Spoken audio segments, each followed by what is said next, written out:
I still cannot get out of my head the eyes of those children who spoke the truth about the white man who supposedly came to help them, but in fact beat them, injected them with unknown substances, raped and abused them. After his crimes in Tanzania, this maniac and sadist Jahl returned to his native country, the Czech Republic. Yet do you think he stopped after what he had done in Africa? Tell me, how can we sleep easy and without fear when there are such anti-cultists in our country? Where do children disappear to? In fact, they consider themselves the higher caste, the higher humanity, while we are all scum and a lower class for them. For them, we are on par with dogs that can be poisoned. Today's anti-cult agents in Dvorkin's totalitarian network have inherited that weapon directly from those who shaped the ideology of the Third Reich, who helped launch the mechanism in China that led to the extermination of millions of innocent people. Currently, the actions of anti-cult network participants are already being reviewed and classified as involvement in transnational criminal conspiracy. You will see this and more in today's video. This is probably one of the most difficult episodes I've ever had to prepare. And for the first time, I must begin with a warning. For anyone under the age of 18, I recommend that you do not watch, because today we won't be speaking in a roundabout way. Today, only facts, only the truth, harsh and raw. The kind you'll never hear on TV or read in official reports. We'll talk about people who walk our streets unbothered, who run blogs, who collect grants and give interviews. People who get applause, when in reality, the only applause they deserve is the sound of prison doors slamming shut behind them. Now, for those who are here for the first time, a short introduction. Today we continue to break down the structure of one of the most dangerous extremist networks of our time, an international totalitarian organization built around a man who crowned himself with the title of Russia's most famous sectologist. His name is Alexander Dvorkin. Dvorkin's organization flaunts the loud slogan, defending society from dangerous sects and cults. Paradoxically, and in a way brilliantly, according to the very definitions Dvorkin himself gave the word sect, and the traits he ascribed to it, behind his own organization hides a single, monstrously dangerous totalitarian sect. A sect made up of so-called experts and human rights advocates, lawyers, journalists, and exit counselors. But the more facts come to light, the clearer it becomes. In reality, it's a sect of rapists, pedophiles, and coprophiles. By the time of the previous episode, much had already been exposed and reported. We thought we had hit rock bottom. But then Dvorkin knocked from below, and this time he wasn't alone. I warned earlier that we had yet to learn of many crimes committed by members of Dvorkin's anti-cult network with its extremist terrorist ideology, and that what would surface would shock us. Recently, David Ball, one of Czech independent investigative journalists, released a shocking documentary, Victims of Jakub Jahl in Africa, exposing criminal activities of one of the key agents of Dvorkin's anti-cult network. Their investigation targeted Jakub Jahl, the face of anti-cultism in the Czech Republic. His name was already mentioned in my earlier episodes. Not much time has passed, but the film has already shaken all of Czech Republic and Slovakia, and even spread widely abroad in different languages. Thousands of reposts, comments, feedback from people in many languages, and an all-encompassing public outrage. How, after everything Jakub Jahl did during his so-called humanitarian mission in Africa, is he still at large? The film includes testimonies from victims and survivors of Jahl's abuse in Africa. And the worst part is that most of his victims were defenseless children. You know, there are some topics that make you want to just close them like a browser tab. Scroll past and forget, because they are so horrific and tragic that even hearing about them is hard, let alone analyzing them. But as for this film and these stories, you cannot look away, because at their center are real lives and real children. And very real is the sadist and maniac who raped and cut them with a knife, Jakub Jahl. Well, as you can see, we are really stoned every day here in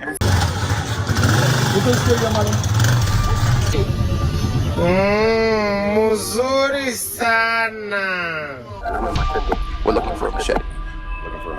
Looking for a machete. Jacob took the knife and just came to me. Some places which is not good for me. Some place like that. Yeah, in my secret place. So, this is him? Unamjua? Ni nani? That's Jakub. That's Jakub? What did he do to you? Alifanya nini?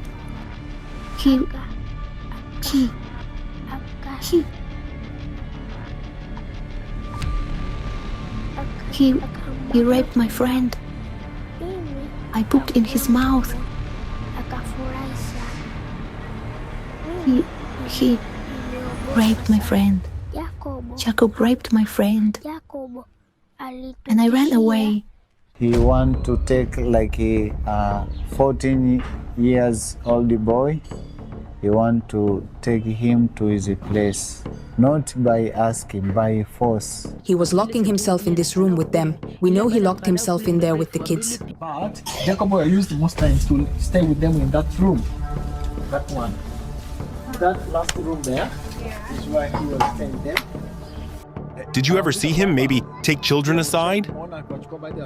Did you ever see him take, like, boys aside somewhere private? Yes, he was only picking boys. Were there times when he spent time alone with those boys? Yes. Did you ever see him touch Abdullah in some way, inappropriately? Yes. Who did he sleep with? With the kids. With kids? He were coming to sleep with kids. Were you there at the center? Okay, well, it's one of the kids who were there in the... That's how he used to touch us. Here he was pricking us with sharp things. How was he dressed? No shirt or no pants? Was he exposing anything private? He only had his upper clothes on. Only top. But nothing on the bottom. He'd pick up little kids like he was trying to help them. But then he'd anally rape them. I saw Juma, she's not good because his appearance feels like he's very fearful kid. Did he beat you because you peed?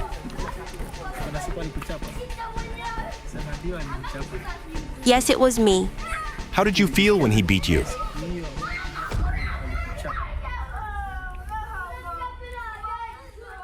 Very bad. When he gave you a massage, did he hug you? Yes.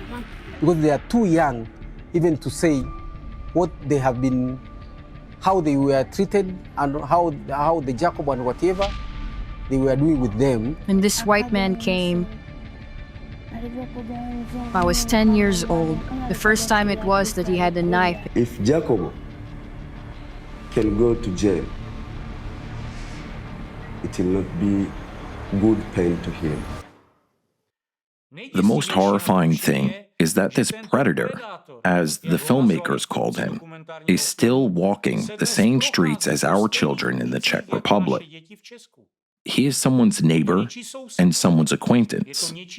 What's more, mass media invite him as a cult expert, and well-known bloggers openly promote his activities.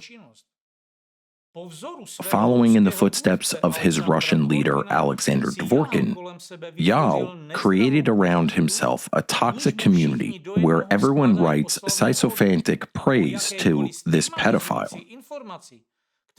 And any stigmatizing information that Jahl, as an expert, writes about organizations or individuals, his cult followers respond with attack, like Pavlov's best-trained dogs.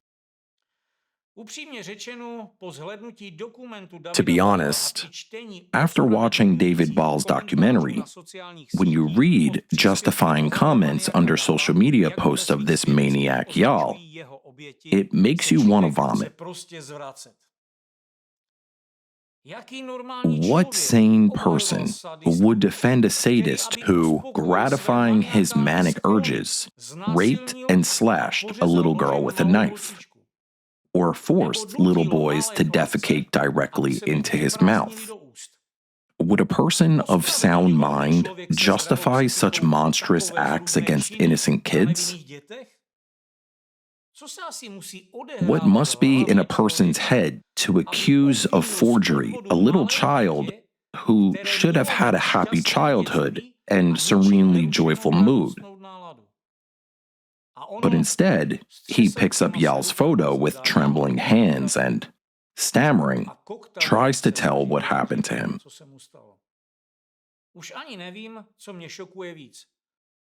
I no longer even know what shocks me and churns my stomach more. The fact that Alexander Dvorkin, the leader of the extremist network whose ideology and methods Jahl shares, is a coprophile and a pedophile who forces his perversions not only on students, many of whom, by all accounts, are likely under 18, but also on clergy and, as I've shown in previous videos, on members of law enforcement, the judiciary, and even government officials. Or the fact that Jakub Jahl, a man who has long been associated with reoccurring and serious suspicions of pathological behavior, including sexual deviance, pedophilia, and coprophilia, contact the minors and disturbing manifestations of a disturbed psyche, was able to use participation in a humanitarian mission in Africa in a way that, given all the evidence and testimonies, looks like a cover for his perverted interests. And yet, he still has access to mass media and the public information space.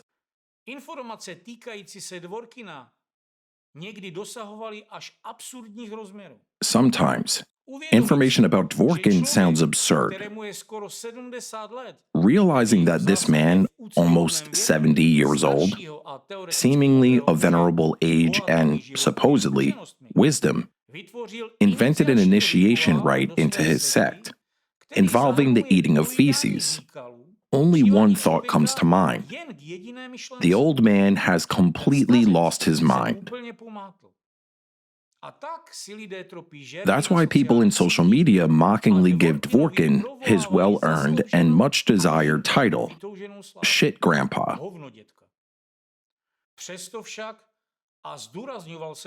But personally, analyzing all the available information, as I've said before, I come to a conclusion that this is an incredible level of genius to merge his manic perversions with a system of attaining total power. Because, let me repeat, anyone who goes through Dvorkin's feces initiation into his sect, or, to call things by their proper names, anyone who eats Dvorkin shit gains money, status, power, and protection, but becomes a lifelong prisoner of his fecal anti-cult structure.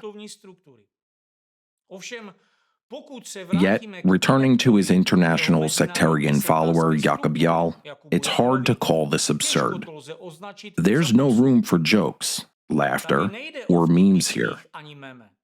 Although Jahl himself clearly enjoyed the taste, as he happily posted people's creative jokes about himself on his blog, I still cannot get out of my head the eyes of those children who summoned all their courage and, through fear and enormous internal turmoil, spoke the truth about the white man who supposedly came to help them, but in fact beat them, injected them with unknown substances, raped, and abused them. I think about what kind of courage it must have taken for those kids to speak these horrific truths out loud. According to the filmmakers, even many adults refuse to comment on their memories of Jakub Jahl. At the mere mention of his name or sight of his photograph, they would angrily refuse, saying, "I don't want to recall that." Meanwhile, how does Jakub Jahl himself react to the release of the documentary where his victims openly describe his crimes? Evidently, as one of the fondest memories of his time in Africa, on his Instagram page, he posted a clip from the film featuring a child he had forced to defecate directly into his mouth and captioned a post, "This is real violence against children, forcing them to read a script of absurd accusations against me. Poor child." Poor child?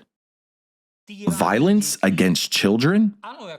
Yes, Jakub, the child really is poor because of your disgusting coprophilic mouth.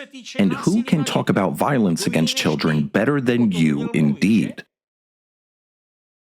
But fine, Jahl's mind is already rotted by fecal intoxication.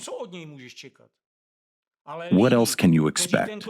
But the people supporting his post, what about you? Whom are you supporting? Let's watch that clip from the documentary again. It's interesting, isn't it, why this anti-cult expert posted that clip, but cropped out the most important part. Look closely. You can see that the sheet of paper the journalist holds out to the boy has no text, but clearly shows a printed photo of Jahl himself. Why, Jakub? Was that part too inconvenient? Perhaps it would have said too much to your obedient fanatics, wouldn't it? Has this scoundrel, this anti-cult expert, ever considered that everything he had done, the child was deeply traumatized? Look at that boy. Look into his eyes. Watch his reaction. His testimony isn't just a story about a crime. It is an immense psychological strain. He stammered, nervously clutching the sheet of paper, as if trying to recall and forget at the same time. Any psychologist will tell you that the boy was speaking about his ordeal with obvious fear and inner struggle. You can see that every word cost him enormous effort. Even though a few years have passed, he still remembers. Psychologists call this a conversation through fear, when every fragment of memory causes pain, but silence seems even worse. And is it possible to feel any differently when you talk about how a deranged white man forced you to defecate straight into his mouth and raped your friend in front of your eyes while threatening him with a knife?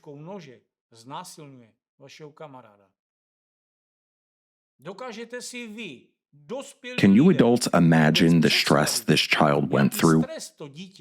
What kind of psyche can withstand this kind of trauma? I mean, he was only 8 years old. However, despite the severe stress and emotional closure, the child still chose to speak. This step was an act of incredible courage. To talk about such a traumatic experience, especially on camera, is extremely difficult even for an adult, let alone a kid. According to psychologists, such confessions are often accompanied by feelings of guilt, shame, and fear. And all this was evident in the child's behavior. Clenched shoulders, tense hands, suppressed voice. The boy said he was only able to escape because Jakub switched to his friend. And it was at that moment that he ran away. The emotion with which he said it, a mixture of fear, guilt, and pain, speaks more than words. And after all this, the so-called anti-cult expert dares to open his coprophilic mouth on Alatra, saying that it was Alatra members who made a child read from paper. Imagine how degraded this sociopath is, who is completely incomprehensible and unfamiliar with the feelings of pain and suffering of his victims. What about the girl Rosie, who was only 10 when Jakub brutally raped her and, when she tried to escape, cut her with a knife? Why didn't he publish an excerpt with her story? Is it not worthy of attention of his adherents? Did he think about what it was like for this girl to live with such a severe psychological trauma? Look at the girl's face. There's so much pain, tragedy, and fatigue on her face. And she's now only 14 years old. Yes, physical wounds on her body have healed. But what about her mental wounds? How does she feel about living with those horrible memories now? Her life wasn't easy as it was, and all she wanted was just to be able to go to school. But an anti-cultist Jakub, a white man, came along and promised her support. But instead of support, she faced violence and terror forever imprinted in her eyes. Can we imagine how she, a mother-to-be, is supposed to live with this trauma? With the memories of being a small child raped and stabbed by a grown man?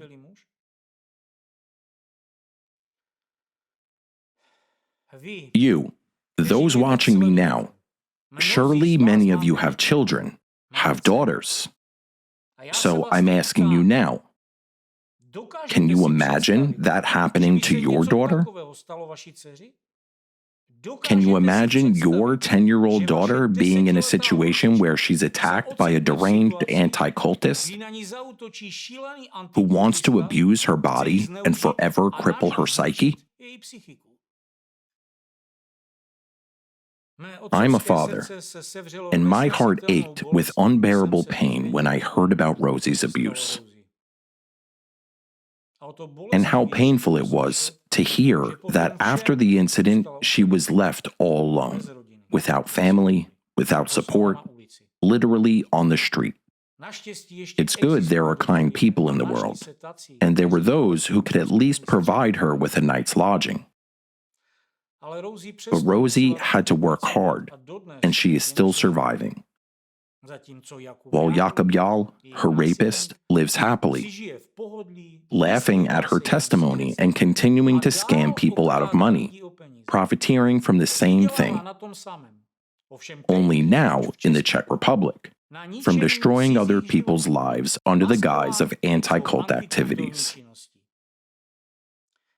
Her story is not just a testimony, it's a cry for help, to which the world must respond because Jakub Jahl isn't the only one.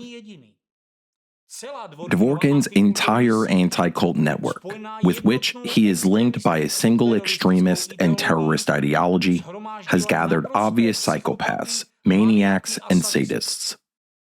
They are all like that. Would a normal, mentally healthy person share this kind of ideology? Rape children, beat them, or cut them? Would a sane person enjoy inflicting pain and suffering on others? Revel in destruction of other people's destinies? Make videos about it?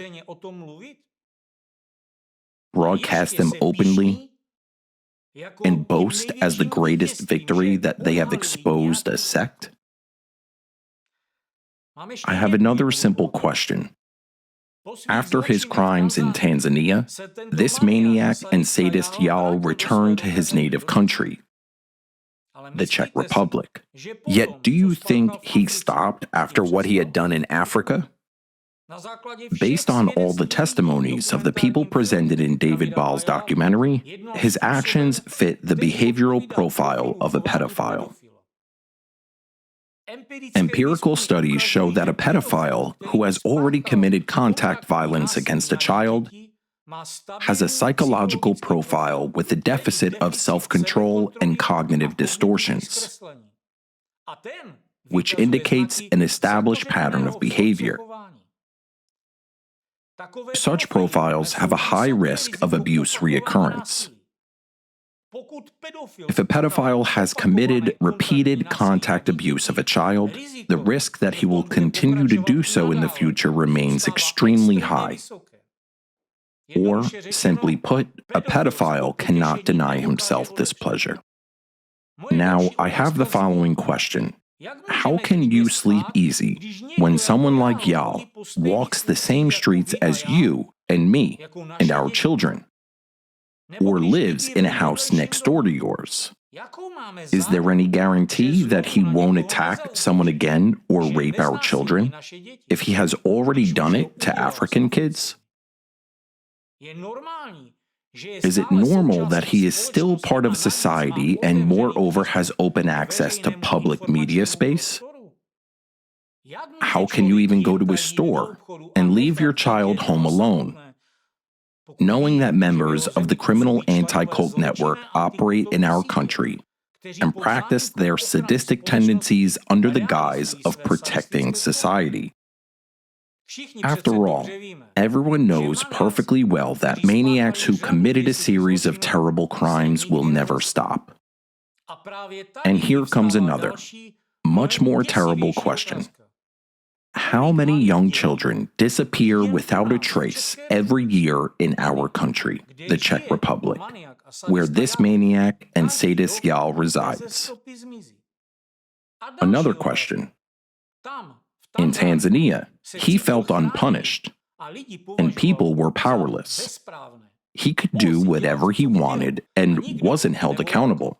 But here, in our country, he realizes that if he touches a child with a finger, he will be punished immediately. Hence, a natural question arises: where do young children disappear to? And how does this sadist and maniac satisfy his needs, which he will never give up? Especially taking into account that his friend studies at the police academy, where he learns how to track down criminals, and therefore knows how to properly cover the traces of crime. Note that I'm not claiming that Jahl, this anti-cult expert, is committing such crimes here in the Czech Republic. I'm asking a question that simply arose logically, and who will answer it? Who has checked and compared the activities of anti-cultists, not only Jahl, with the number of disappeared children? How many of the anti-cult experts, fighters against sex, are there in our country? And how many followers do they have? Followers of that very sadist and maniac Jahl. Where do young children disappear without a trace, and why? Has anyone established correlations? I'm just asking a question. Tell me, how can we sleep easy and without fear when there are such anti-cultists in our country?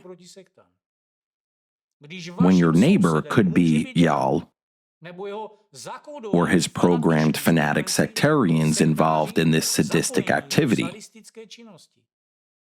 or other great experts, fighters against cults and sects, and great exposers, who have created their own fan groups with the same destructive anti-cult ideology. In fact, they consider themselves the higher caste, the higher humanity, while we are all scum and a lower class for them. For them, we are on par with dogs that can be poisoned. According to their ideology, they have the right to do to us whatever they want. Pay attention to Jahl's behavior.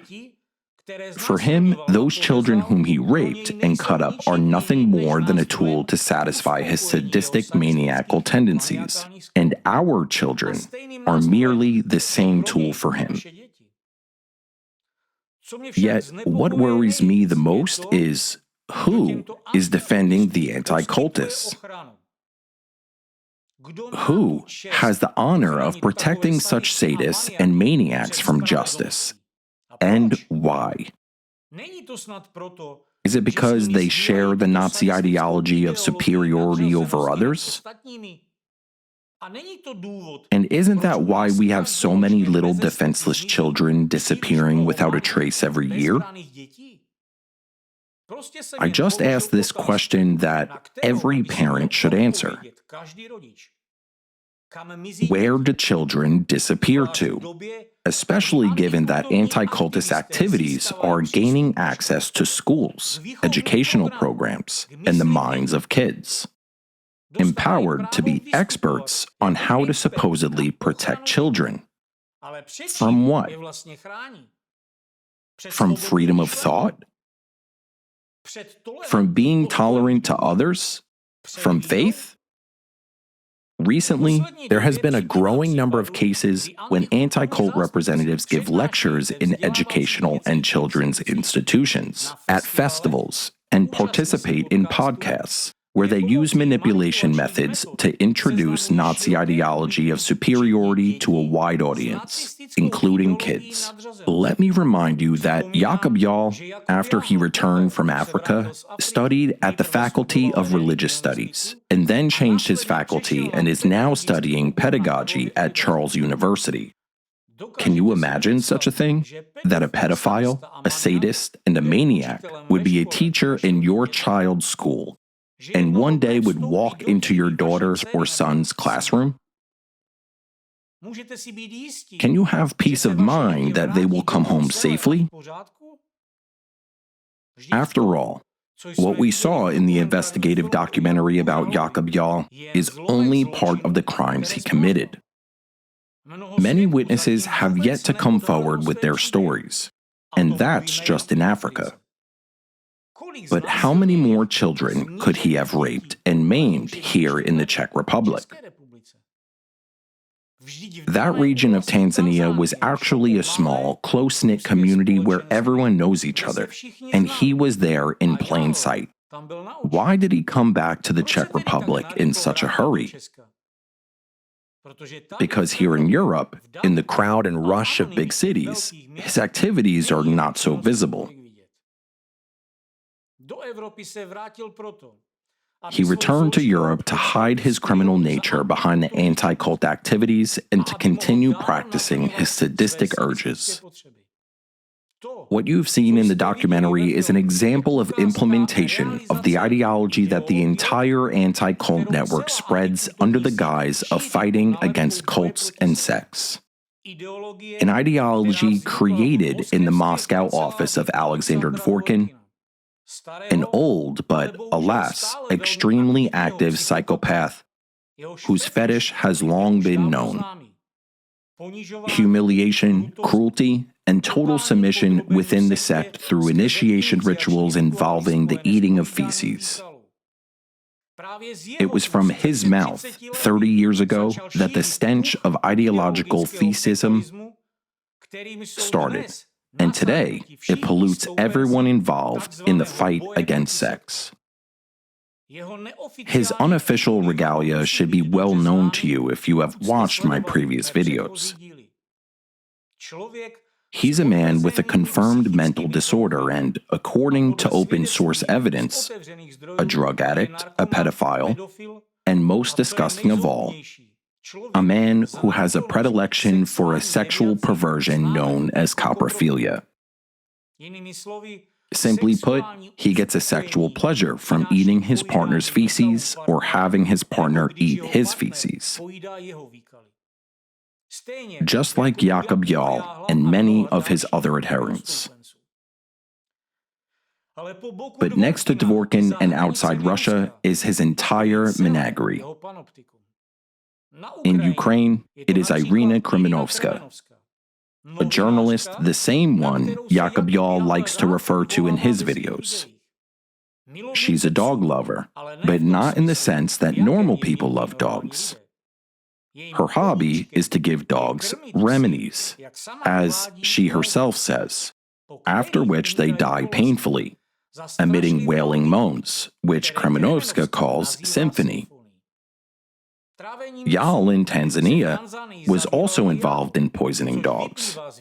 According to eyewitnesses, Joseph, who described in the documentary how they once found a huge number of dead dogs in the city, and they knew it was Jakub who had done that. Today, however, Kremenovska is the front-runner for fighting against cults and sects in Ukraine. She has shifted from bullying dogs to people.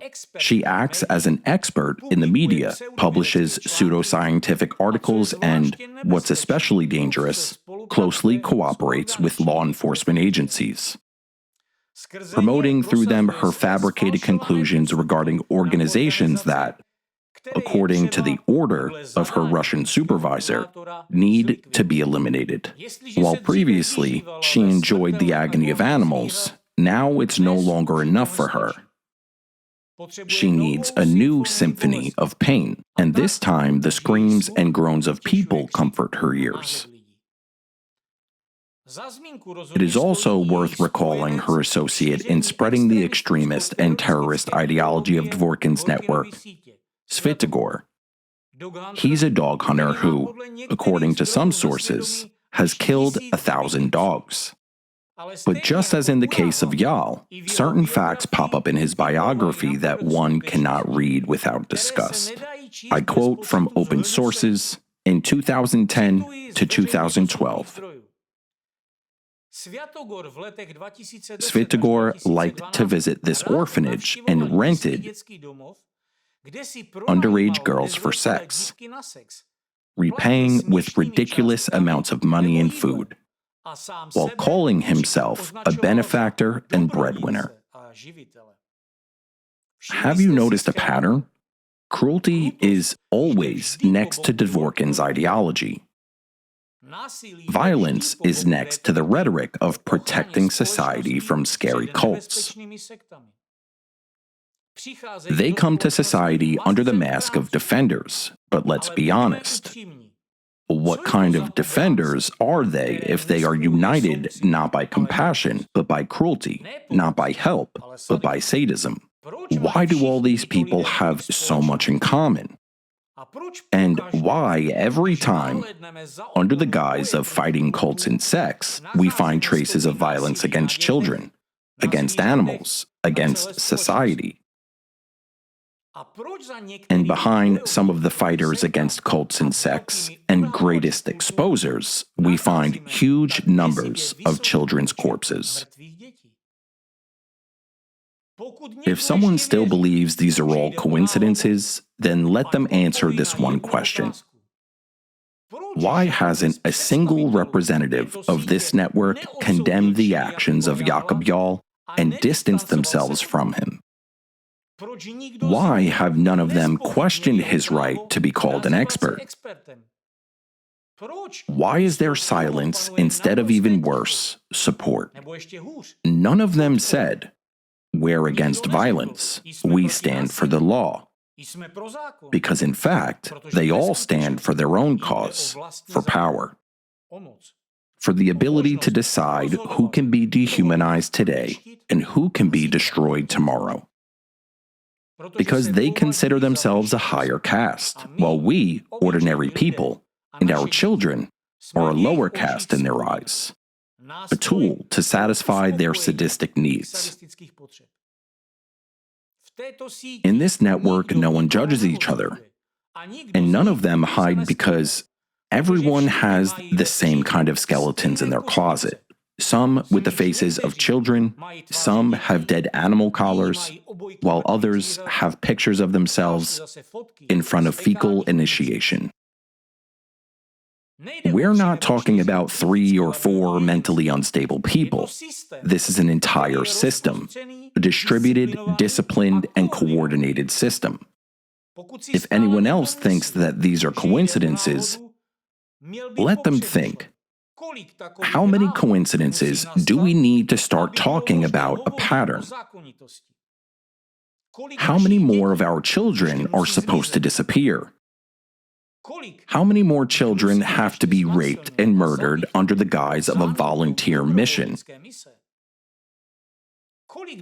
How many dogs have to be killed, believers of various religions maimed, and lives ruined before you recognize that it is not an accident or coincidence? It's a pattern and a strategy. The most terrifying feature of the entire anti-cult network is its respectability, outward and formal one. Almost none of its figures are recluses or madmen ranting in a town square with a megaphone. They are experts. They are invited into TV studios. They are published on news websites. They write reviews, give commentaries, and speak at academic conferences. Their words spark investigative reports, and their statements form a basis for court rulings. To put it simply, this is how the anti-cult network merges with the media space.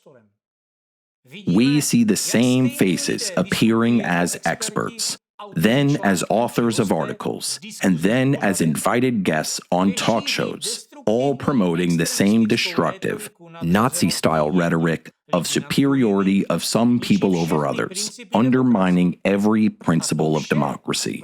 And it all takes place with impunity, right out in the open. They have taken up key positions in the information space, and through these channels, they legitimize their ideology, creating an atmosphere of fear, intolerance, and segregation. Yes, formally, it doesn't appear to be a centralized structure with a single headquarters. But the fact that the same individuals are active in mass media, education, and anti-cult activities is too consistent to be a coincidence. Ideological coordination has already been traced and documented.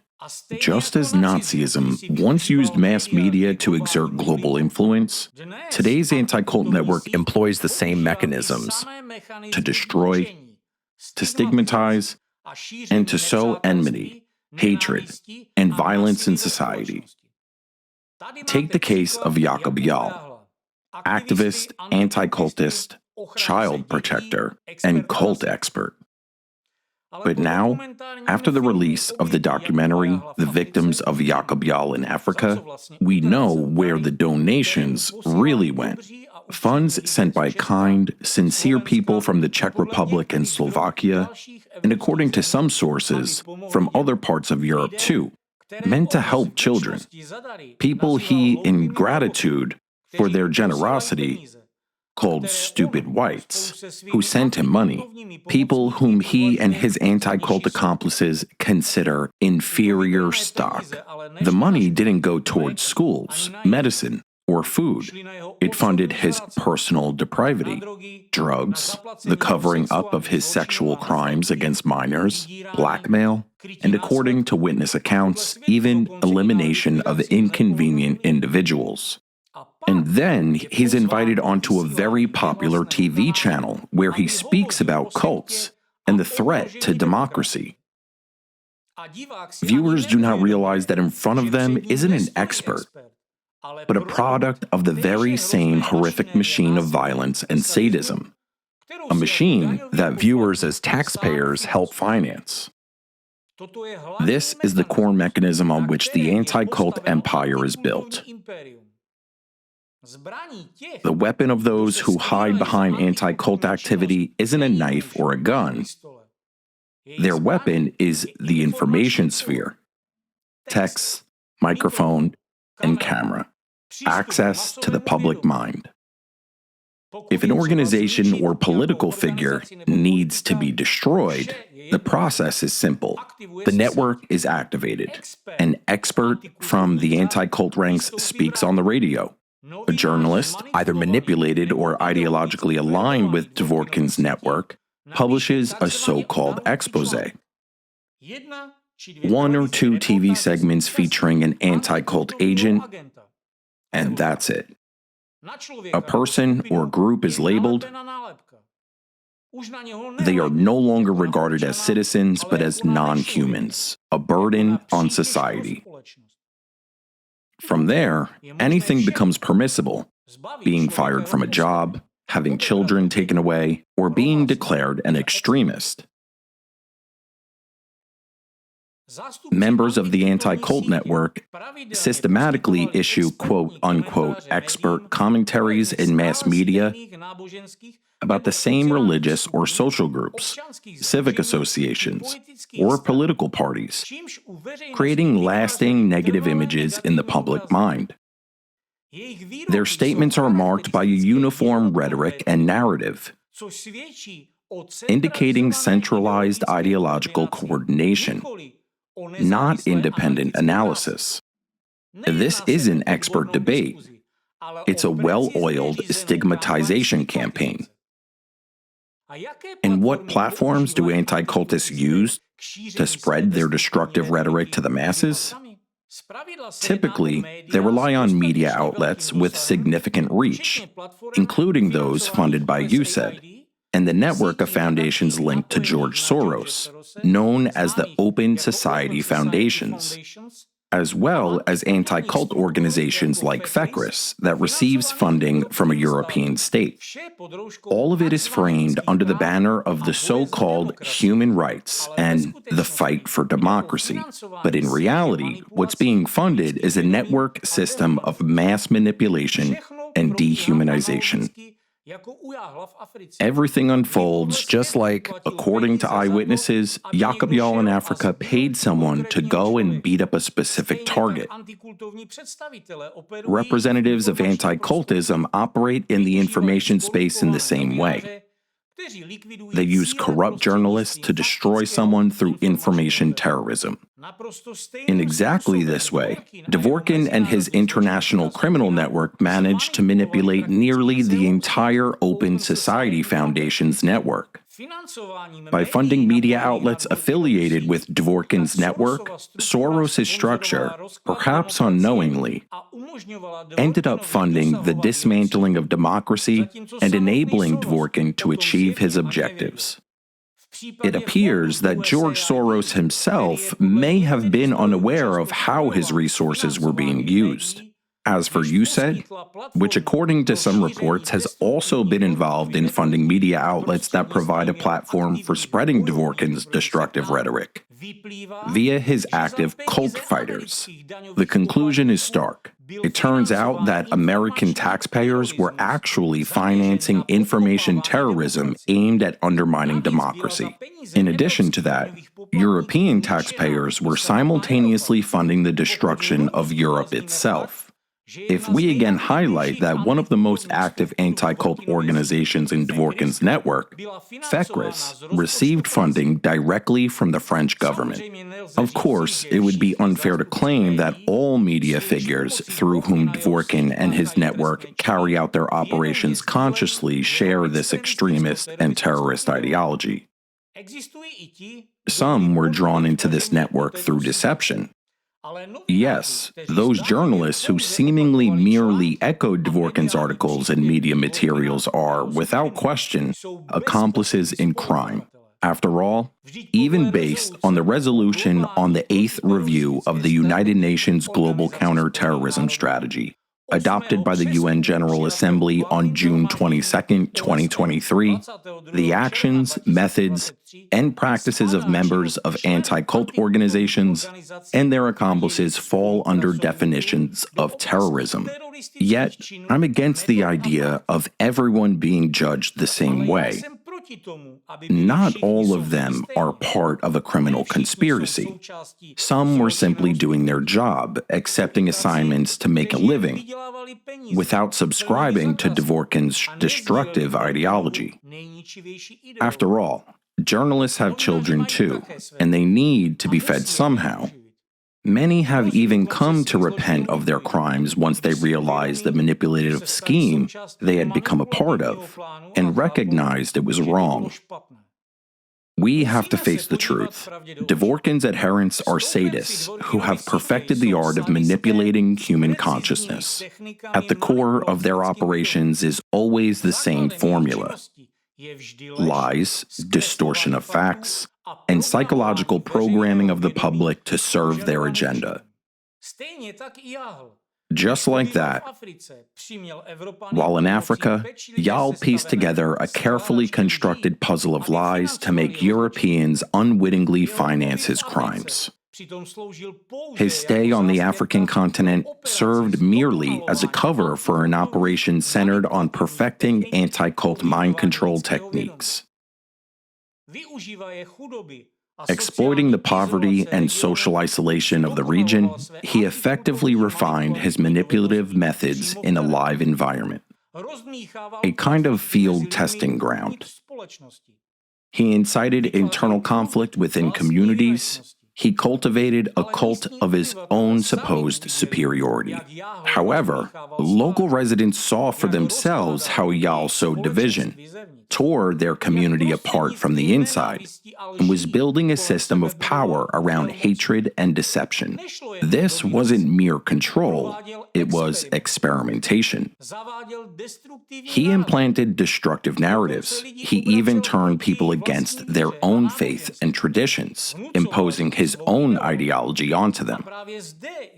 And here, quite clearly, we see the testing ground for the same methods he was evidently introduced to through Dvorkin's anti-cult organization. And when the lies were fully exposed and people began to understand where it was all heading, Jakub fled Africa. His experiment on a small Tanzanian community had ended. But he didn't return to Europe as a disgraced criminal. He came back as a confident manipulator, having fine-tuned every tool of psychological influence.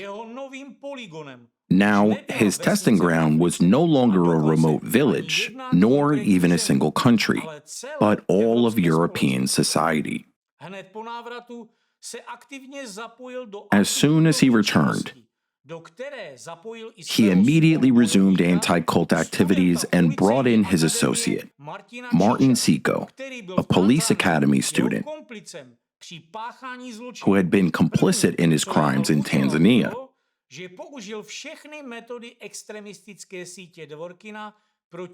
Jahl's first target was the very people who had worked with him in Africa, including volunteers like Tatiana, who had genuinely helped local children in the same Tanzanian town. When back in Europe, Jahl launched smear campaigns against her and other people, accusing them of fraud and other fabricated crimes. He weaponized social media, engaged in media-driven dehumanization, and activated other anti-cult operatives. Right here, in front of everyone, he applied the same methods, the same rhetoric, and the same toxic mix of neurolinguistic programming, Nazism, and cruelty. That's exactly how Dvorkin's entire network with its extremist and terrorist ideology operates, using covert techniques of manipulating both the conscious and the subconscious minds. Anti-cult activity is just a facade, a cover for advancing much broader and more sinister goals. Every agent within Dvorkin's network isn't merely an ideological foot soldier in his army. They are tools used to advance his own personal power. If we were to give a proper legal classification to this transnational anti-cult network, whose representatives, including Jakub, Kremenovska, and Svyatogor, are waging a covert yet devastating war against humanity, we would find that their coordination is not based on formal contracts, but on a shared criminal ideology, a common goal, and synchronized operations. However, it's important to recognize that this structure contains internal tiers. There are individuals like Jakub, rabid attack dogs, maniacs, and sociopaths. Within Dvorkin's anti-cult apparatus, they have a specific function: to foam at the mouth and viciously assault various religious and non-religious organizations, individuals, and even politicians on command. No one trusts them with serious work, of course. Their role is to terrorize and attack whoever the master points to. Take a step back and think.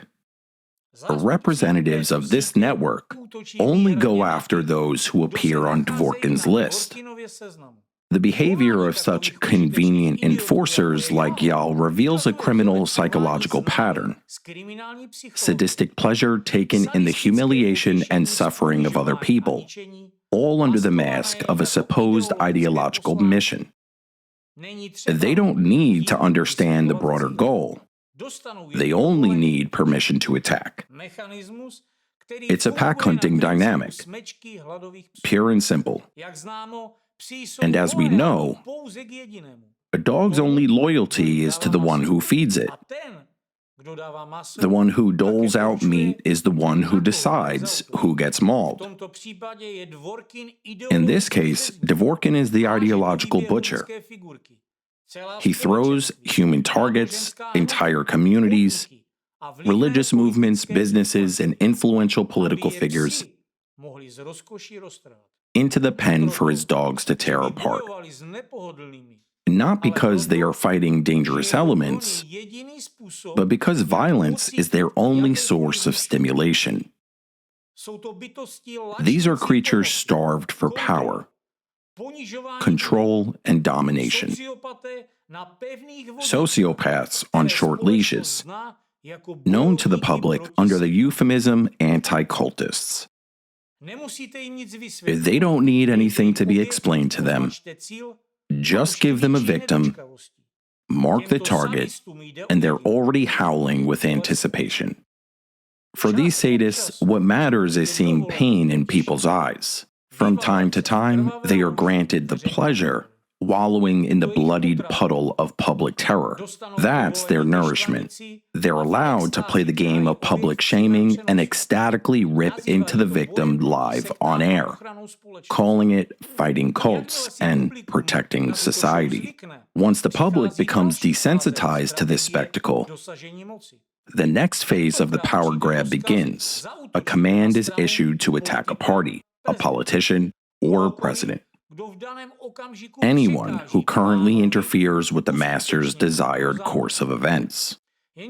But beyond these rabid dogs, there's a second tier, far more dangerous. Those are not leash-bound mutts. Those are architects, the intellectual conductors.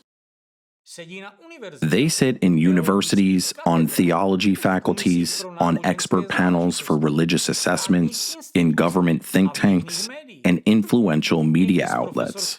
Sometimes they bear professor titles, sometimes national honors.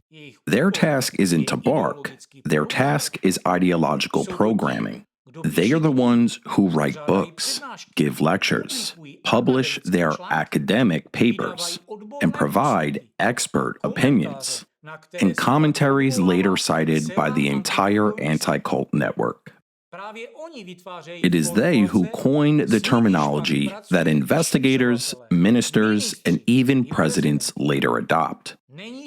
There are very few of them, maybe one or two per country. No more are needed.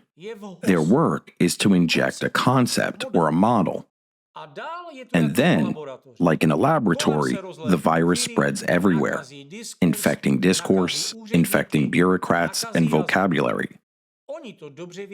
They know precisely what they are doing: write destructive cult or dangerous sect into a manual, and soon everyone will be parroting it like a mantra, understanding neither the meaning nor the purpose, but following orders all the same.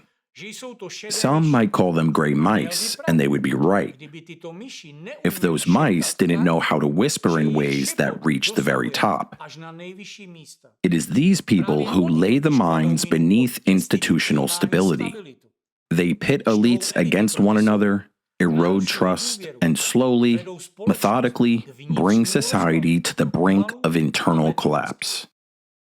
So when the news repeats phrases like, "a religious organization poses a threat to national security," understand, these are not the minister's words.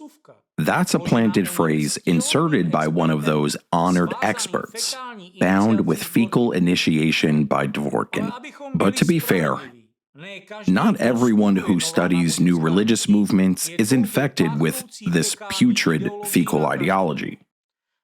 For example, in the Czech Republic, there are notable exceptions. One of them is Zdeněk Vojtíšek, a doctor of philosophy and religious studies. He is someone who can and should be called a credit to his country. He doesn't manipulate public opinion. He actually studies religious movements. Recently, on his media platform, he published an article by another author that clearly reflects his own stance on the word cult. For him, it's not an academic term. It's a label, a weaponized word used to pin anything on someone who is supposed to be destroyed.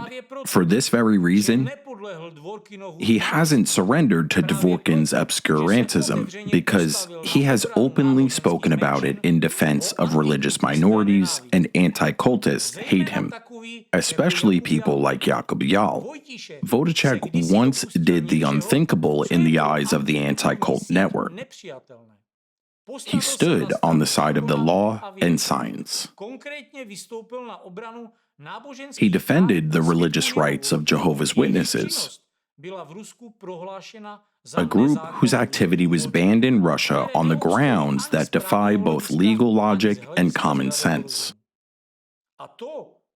Jahl couldn't forgive him for that. He continues to spread venom against Vojtíšek, portraying a respected scholar as an enemy of society. Because in Jahl's moral universe, and in that of the entire anti-cult network, an enemy is anyone who refuses to support their witch hunt against innocent people. And that's where the full absurdity lies. Those who scream sect, cult, fit the very definition they themselves invoke. Just look how they operate. Their structure is closed and bound together through initiation rites and rituals involving fecal matter. Their manuals are rigid and centrally dictated. Their ideology revolves around demonization of the enemy. This is a cult, just not a religious one, but a political and informational type. As is often noted in articles on Vojtíšek's media portal, the word cult isn't a definition.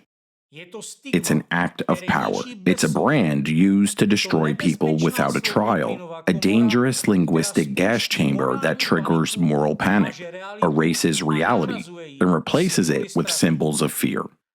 This is actually why real scholars abandoned the term long ago, unlike Dvorkin's anti-cult activists, because the latter aren't looking for analysis, they are looking for a weapon. And if we trace this ideological lineage, it becomes clear that today's anti-cult agents in Dvorkin's totalitarian network have inherited that weapon directly from those who shaped the ideology of the Third Reich. It is worth recalling that the origins of this destructive, anti-human ideology go back to the 1930s when Protestant pastor Walter Künneth became head of the Apologetic Center in Germany. That center didn't merely monitor religious movements, it actively collaborated with the Gestapo, handing over archives and data on so-called unreliable groups. And what was the result of compiling those blacklists? Persecution of Jehovah's Witnesses, many other minor religious and undesirable groups, and the Jewish people. In the final outcome, gas chambers and death camps. After the war, Künneth faced no accountability. On the contrary, he became a professor of theology and was decorated with national honors. His work was continued by another pastor, Friedrich Wilhelm Haack, who openly opposed the Universal Declaration of Human Rights. He revived the anti-sect apparatus in Bavaria and reinstated the blacklists of disfavored groups.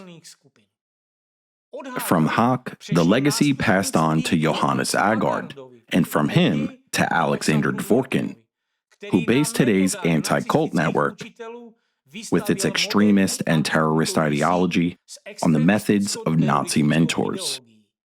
All of these figures, Künneth, Haack, Aagaard, and Dvorkin, are connected not only methodologically, but also ideologically. The same pattern repeats: labeling, compiling blacklists, coordinating with law enforcement, and spreading hostility throughout society. If in the 1930s Gestapo openly used the Apologetic Center's databases to track down dissenters, today the center, in the name of Irenaeus of Lyons, under Dvorkin's leadership, does the same, handing over expert opinions to the FSB and to the Expert Council under the Ministry of Justice, which Dvorkin has chaired since 2009. But perhaps the most disturbing aspect isn't even the ideological succession. Open sources report that Hitler had a perversion, coprophilia. And similar claims have surfaced online regarding Alexander Dvorkin. This fact alone speaks volumes, doesn't it? In reality, judging by his public appearances, Dvorkin quite plainly seems to enjoy it when people discuss his persona in terms of his influence on the whole world. Just watch this excerpt. Такого человека не было на Земле 1500 лет. 1500 лет не было равного ему на Земле. Он пример того, что и один человек способен изменить мир. И сейчас все говорит о том, что у него есть все шансы построить тот мир, к которому он стремится. Дворкин — это не просто человек. Это живой гений социальной инженерии и глобальной манипуляции, который способен перекраивать реальность, не выходя из тени кабинета. Да, гений, но гений, направленный на разрушение. Настоящий доктор зло. Ведь именно он сейчас поставил весь мир на грани. И именно от него зависит, случится это или нет. Дворкин, неожиданно, да? Некоторые из вас первый раз вообще слышат его фамилию, а те, кто смотрел мои ролики раньше, писали мне, что я говорю какую-то ерунду, откуда он вообще взялся. Посмотрите это видео, а лучше еще почитайте вот эту статью, в которой говорится о том, как Дворкину удалось раскинуть целую сеть, не только по России, которую он уже отдал от себя, а по всему миру. В общем, вот, да.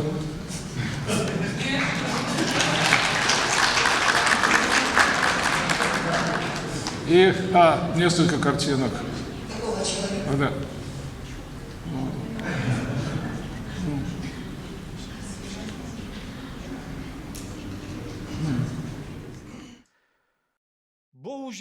But sadly, we are witnessing history repeating itself today. What Dvorkin and his network are doing isn't just the revival of the Third Reich, it's a construction of their own coprophilic Reich. And again, blacklists are being compiled, and the language of hate is being spread. People are again losing jobs, being branded, pushed out of society, and in some cases, outrightly destroyed. Isn't this genocide?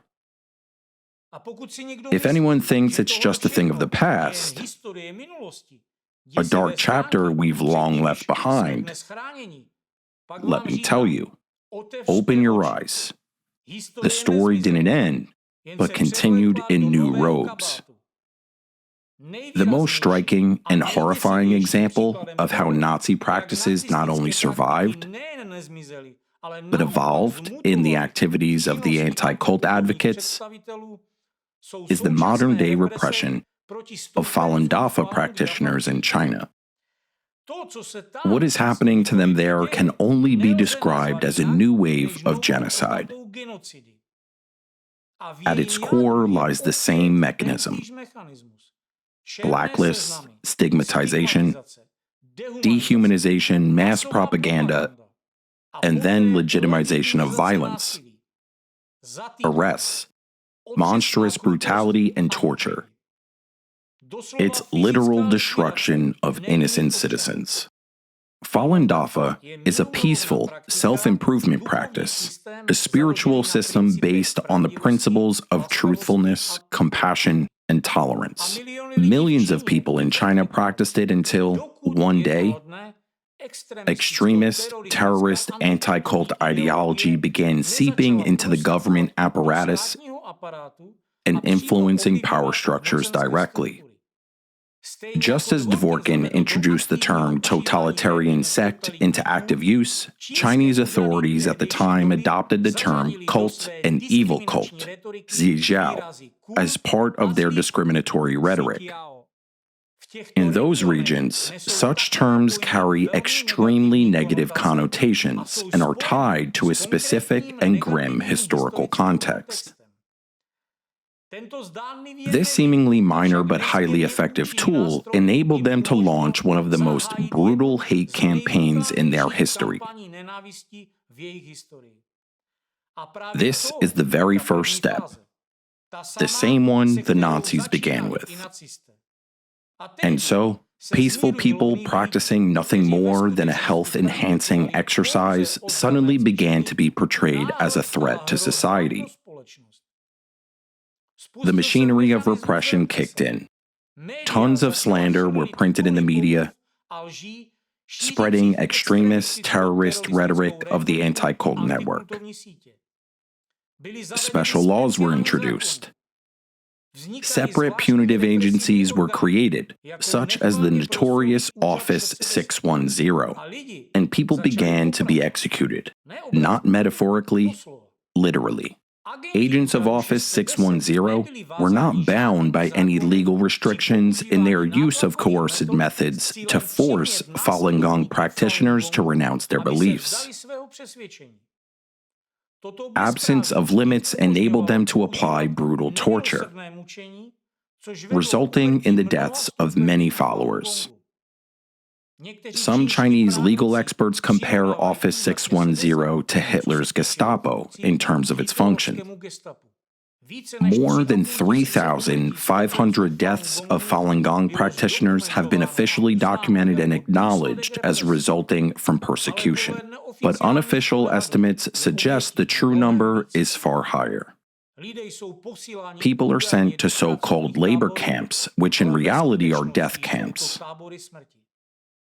They are tortured, maimed, then have their organs harvested for sale on the black market transplant trade. This is done without anesthesia, while victims are still alive. This reality has been confirmed by international human rights organizations, dozens of investigations, and a vast number of testimonies. We may never know the names of those victims, but their blood is one on the hands of those who sentenced them to death, hiding behind lies and one of Dvorkin's extremist network's favorite tools, expert evaluation. Yet, something else is even more terrifying. Who put this process on the tracks? Who helped launch the mechanism in China that led to the extermination of millions of innocent people? Who manipulated the authorities and pushed them to commit genocide against their own citizens? In this case, the Chinese ruling party was merely a bullet fired at the target. But who held the gun? Who pulled the trigger? The case of the persecution of Falun Dafa in China is a repetition of what was a tragedy for humanity, yet a success for the extremist anti-cult network. Similarly, representatives of this network manipulated U.S. government and law enforcement agencies, forcing them to carry out a genocide against their own citizens, Americans, in Waco, Texas in 1993. That terrorist operation, which became a landmark for the entire network of anti-cult agents, resulted in 82 innocent members of the religious organization Branch Davidians being burned alive, shot, or killed with lethal gas. Among the victims were 23 children, including 2 infants. Just like in China, the transnational anti-cult network, the true murderers of those responsible for the tragedy, stood in the shadows, hiding behind the backs of the FBI and ATF agents, whispering to them which methods would be most effective to eliminate innocent U.S. citizens and carry the operation through the outcome anti-cultists wanted. Likewise in China, it was this same anti-cult network, hiding behind the interests of the Chinese Communist Party, that executed a successful strategy to establish its power in China by launching a campaign of repression against Falun Gong followers. Representatives of Ratziers and its affiliate organization Fekris, that forms the ideological core of Dvorkin's extremist network, visited China on business trips while mass repressions were already underway. It is clear they were the ones shaping the rhetoric used to justify violence. In other words, Dvorkin's anti-cult agents openly expressed their support for actions of the ruling party. According to some researchers, the persecution of Falun Gong in China is based directly on the experience and methods of Russian anti-cultists. This is precisely why Chinese authorities were able to move quickly to the stage of physical extermination. There was no need for them to invent anything new. It was enough to adopt the repressive techniques already tested on Russian citizens.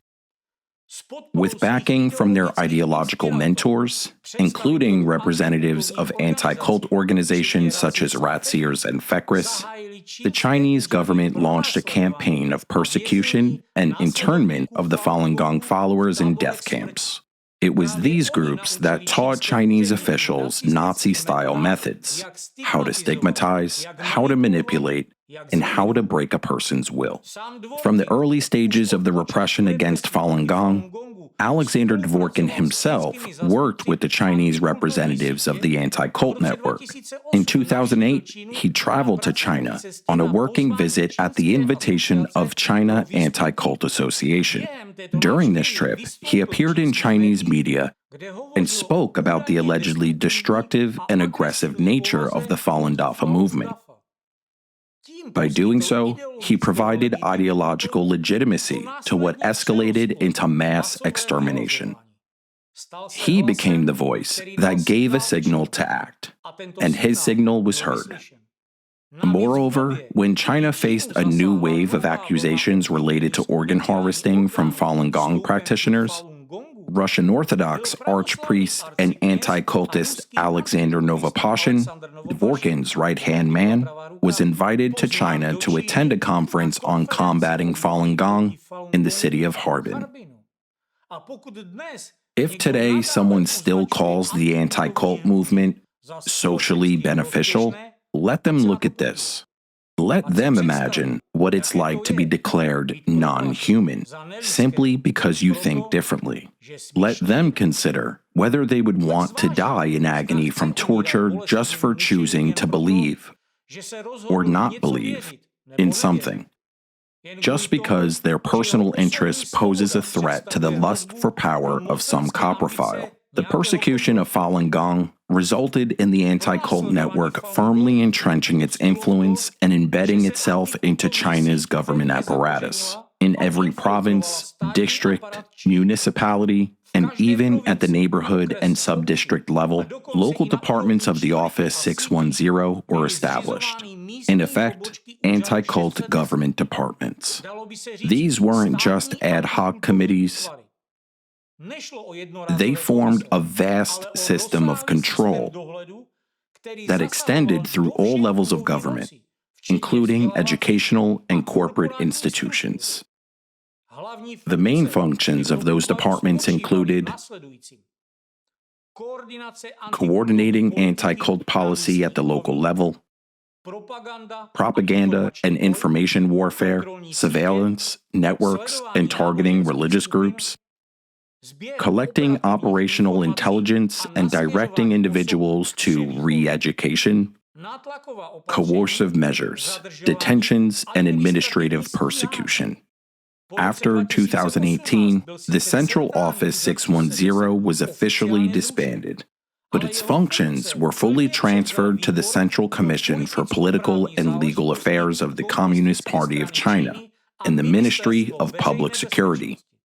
In other words, anti-cult units simply changed their uniforms and names, but they continue to operate everywhere, including in small towns and within organizations. This is a direct expansion of anti-cult ideology. Similarly, each diocese of the Russian Orthodox Church in Russia has a Ratsirs division. What has this led to in China? The consequences are clear from recent events. A divided society, growing aggression, violence, and mass murders. In just November 2024, there were 3 attacks on people, including a knife attack and a method of murder that is becoming increasingly common in China, when a perpetrator drives a vehicle into a crowd. These are not random outbreaks of violence. We are talking about systemic changes in the mental structure of society, triggered by the introduction of extremist mechanisms of anti-cult informational terror. According to available sources, the Chinese leader himself stated that he doesn't want the wave of mass murders that shook the country to happen again. He ordered local authorities to prevent future extreme cases. However, experts point out that although it's difficult to determine the exact motives behind those attacks, there is a strong and unbearable sense of pressure in Chinese society. But where is this pressure on citizens' psyches coming from? Why is it that even with digital surveillance and a totalitarian apparatus, not even the Chinese Communist Party itself can stop the eruptions of brutality? The answer lies in the methods used by the anti-cult network. Once the destructive anti-cult ideology infiltrated China and spread across the country through a web of anti-cult cells, agents of this network gained access to mass media. And as we well know, when anti-cultists get their hands on media channels, they use them to create controlled killers and executors of terror attacks. This is done using one of the most insidious and dangerous tools available to anti-cult agents, the so-called puzzle piece coding through mass media. As shown in the Impact documentary, this is a multi-level technology of informational terror attacks, where synchronized waves of hidden suggestions are broadcast into the minds of target audiences, especially teenagers and people who are psychologically vulnerable. This isn't about a single piece of content, but about an entire system of encoded messages embedded into news, entertainment content, social media, movies, and articles, even those that, at first glance, seem completely unrelated to anti-cult themes. Everything is set up so that the message around the necessity of violence radicalization, or destruction is gradually fed into the subconscious, piece by piece, like a jigsaw puzzle. And once those puzzle pieces come together in someone's mind, the vulnerable person becomes activated. That's how those individuals appear, the ones society later sees as lone shooters, terrorists, or spontaneous murderers. At first glance, they have nothing in common. But in reality, they're all products of the same technology, triggered by the same control center. The same technology already led to tragedy in the United States, which I spoke about earlier. The wave of mass shootings began across the country right after the events in Waco, where the Anticult network first significantly influenced government decision-making. Waco became a code, an anchor, a starting point. And from there, as we see in the Impact documentary, the school shooting wave in the U.S. began. Available facts show that almost all of these cases follow the same pattern. Media influence, formation of anti-cult rhetoric, and remote activation of shooters into action. That's exactly why it's impossible to find a consistent psychological profile among school shooters. They aren't united by personality, environment, or even mental disorders.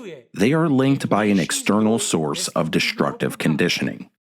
And that very source is the Anticult network. But now, this exact technology is being exported to China. With the infiltration of anti-cult ideology into the country, this network has gained access to the educational and informational channels, just like it did earlier in the United States. And if the consequences in the US were a surge in mass murders, violence, and terrorist attacks, the same process is already starting in China. The conclusion is both obvious and terrifying. The Anticult network, which presents itself as a safeguard against dangerous cults and sects, is, in fact, a transnational totalitarian cult itself. It's capable not only of launching repressions, as in the case of Falun Gong, but also of constructing elaborate mechanisms to destabilize societies from within through mass informational programming. From Waco to Harbin, from Columbine to Shanghai, it is still the same network. And until it's exposed and stopped, new waves of violence, genocide, and terror are only a matter of time. Especially considering that this extremist network is now recruiting more and more agents in Europe and rapidly strengthening its influence in European media channels. Therefore, it's no surprise then that China is currently experiencing a similar situation, one that is unsettling even its own leader, because sooner or later, this growing societal tension will erupt outward, and the puzzle implanted into people's consciousness by anti-cultists will come together, clearly revealing the manipulated crowd's enemy, the government. This is how coups, revolutions, and power overthrows happen. And all of this is part of the strategy used by agents of this extremist and terrorist network, whose ultimate goals are destroying the public system, undermining trust in power structures, and establishing their own dominance. For this network, terms like state or politics simply don't exist. Anti-cultists pressure government bodies into carrying out repressions and then distance themselves, saying, "That was the government's decision. We were just advising." Put simply, they pull the trigger. But it's the government that fires the shot. And where will this lead in China? I'll be blunt. To the destruction of the communist regime. The destruction of the system from within is exactly their end goal. inciting the public to violence, cultivating hatred and aggression. These are key elements in the anti-cult strategy aimed at undermining the foundations of society and seizing power. They don't need to attack openly. All they need is to infiltrate structures of influence and begin shaping the thinking of both elites and the public. They've already succeeded in doing that in Russia, where anti-cultists have effectively taken control. Agents of Dvorkin's extremist network are now present in all influential bodies, expert councils, and as advisors to security agencies. But in reality, they don't advise. They condition the minds of the officials through manipulative techniques and recruit some individuals into their network, binding them with what can only be described as fecal shackles. And what's the result? Ideological dictatorship. Government terror against those who think differently. In practice, there's only one official religion. All others are treated as hostile elements. People live under constant threat. Aggression in society is reaching extreme levels. And these are not the consequences of official state policy. It's the result of the anti-cult infection. If China fails to draw the necessary conclusions, it will follow the same path. Even now, it's obvious that the level of tension in Chinese society is spiraling out of control. And the moment will come when the anti-cult network, like a film director behind the curtain, will point out to society who the real enemy is: their own government. This is how the mechanism of a true popular uprising is triggered. And the government will be unable to stop it because anti-cultists themselves will already be standing in its hallways. In reality, they are simply destroying China. At a surface level, it may not be visible, but if you compare facts and apply analysis, it becomes clear how violence among the population is growing. And this isn't just an internal crisis. It's an international strategy because the anti-cult network does not act in the interest of any specific state, but solely in the interest of its own ideological supremacy. Once they destabilize China, they will launch the next phase: external conflicts. And now, I'll tell you something that may surprise many. A deeper analysis of various factors reveals that, in the long run, one of the anti-cult's network's objectives is to provoke a clash between Russia and China. Even now, the entire destabilization in China, triggered by agents hiding behind anti-cult activities, is fueling hatred among Chinese people towards Russians and vice versa, Russians towards Chinese. Some people might say, what kind of nonsense is this? What about peace, friendship, and cooperation? What about the unshakable alliance between the two nuclear powers? I'll answer you in this way. You are looking at the surface. Look deeper. Media reports are already appearing about China building nuclear bases near the Russian border. But I have to ask, do Xi Jinping and Putin know about that? Do they realize they are being prepped for a war against each other?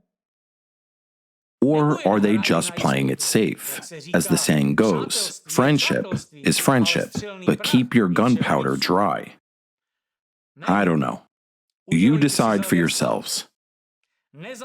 However, independent analysis shows that all of those patriotic unity narratives are just window dressing. Beneath the surface, hostility and hatred between the peoples of these two powers is already growing. Analytical data suggest that a significant portion of the Russian population is already mentally prepared for armed conflict with China. And in China, public sentiments towards Russia are strikingly similar.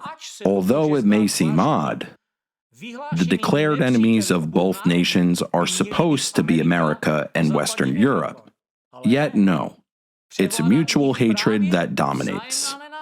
With us, with Europe, they just trade. It's all straightforward. But what are they? Two giant nuclear powers.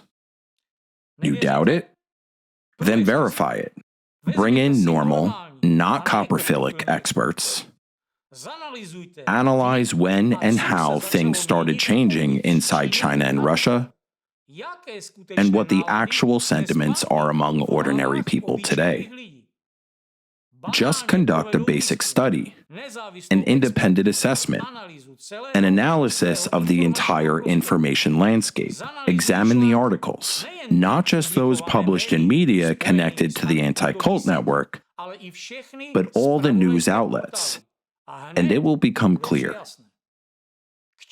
As for why a conflict between China and Russia would be needed, we don't know. That's not our topic. I repeat, we stand outside of politics and outside of religion. But the fact remains, even publicly available sources are now casting doubt on alliance between Russia and China. Open source data reveal that Chinese hacker groups sponsored by Beijing are regularly attacking Russian government institutions, defense contractors, and strategic sectors, despite all the rhetoric of brotherly friendship between Putin and Xi Jinping so generously exchanged. It's also reported that despite declarations of unlimited partnership and strategic alliance, China is waging massive cyber warfare against Russia. So the conclusion is clear.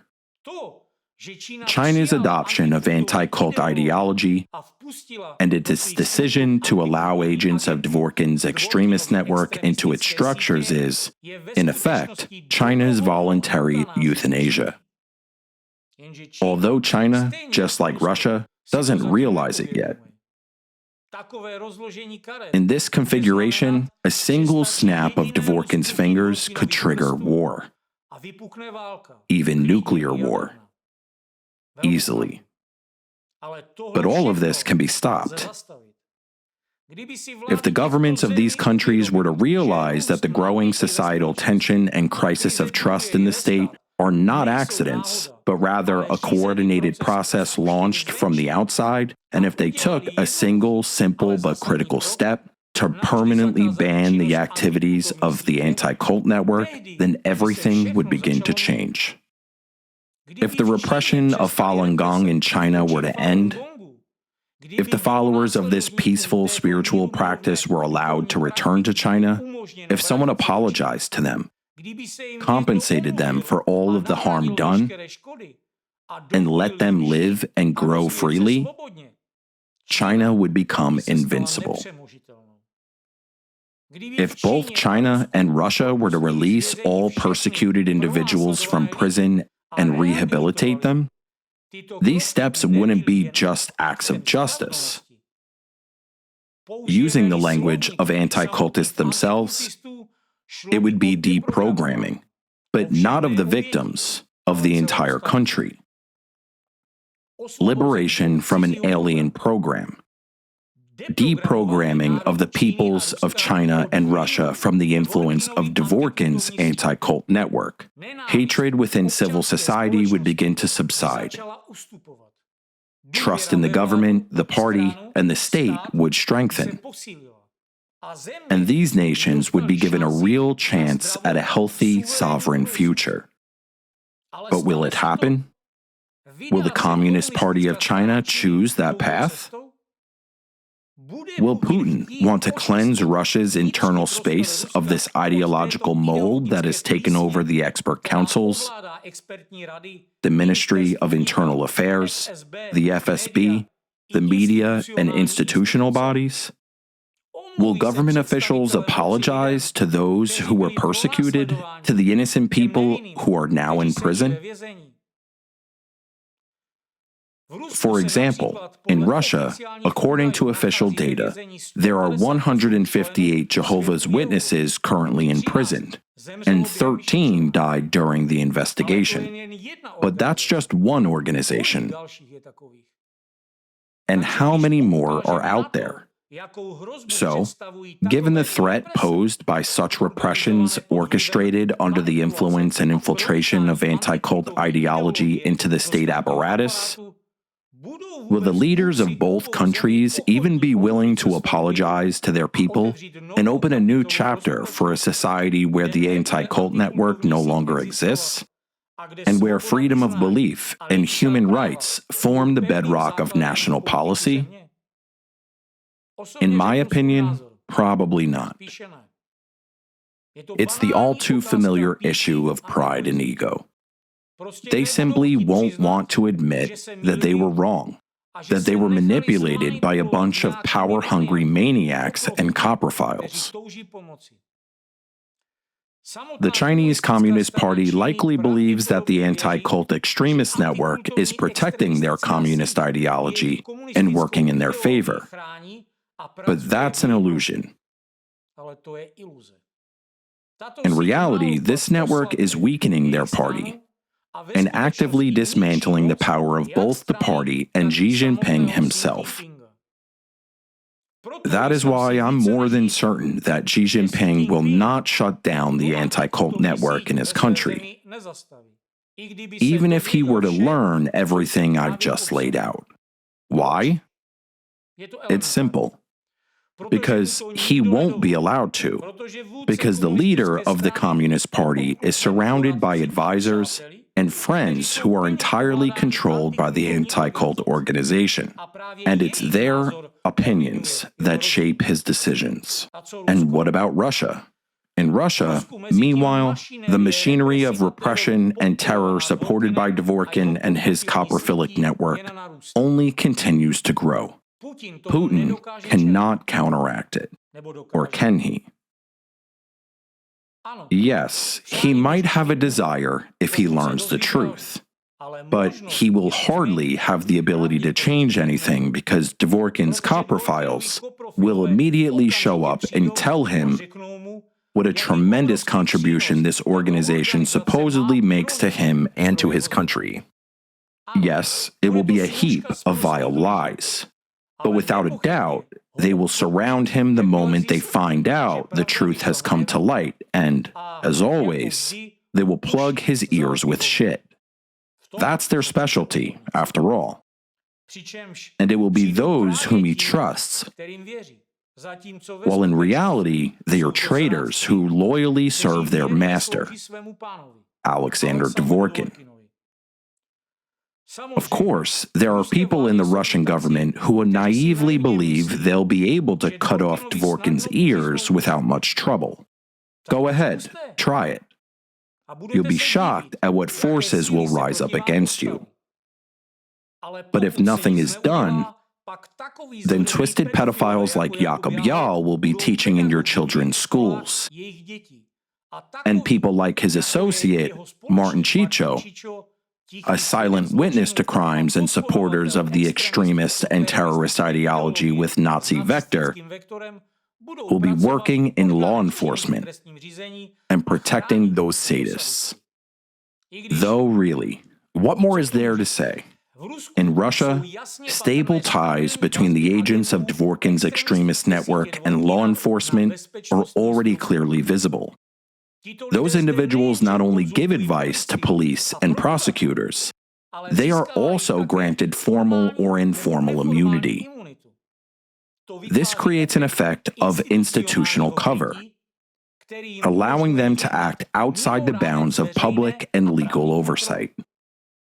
This may be clearly seen in the case of a LATRA organization that is publicly engaged in addressing climate change for over 10 years, studying risk factors associated with geodynamic processes on Earth, and actively contributing to the development of international scientific cooperation to address the growing threat of natural disasters and the impact of nanoplastics on human health and the environment. Today, Alatra presents climate reports at UN conferences and is building strong partnerships with various organizations, including those working to protect human rights and freedoms. During his pontificate, Pope Francis granted Alatra International Public Movement and its president, Marina Ovtsinova, an apostolic blessing in support of the movement's work on environmental protection and preserving creation. It should be noted that more than 10 years ago, in the classified part of its report containing climate models and forecasts related to climate and geodynamic changes for the coming decades, the Alatra scientific group warned of a threat linked to a magma plume located in Russia, more specifically in Siberia. This information was passed on to certain individuals in Russia in order to draw the necessary attention and initiate consolidation of the international scientific community to address the issue.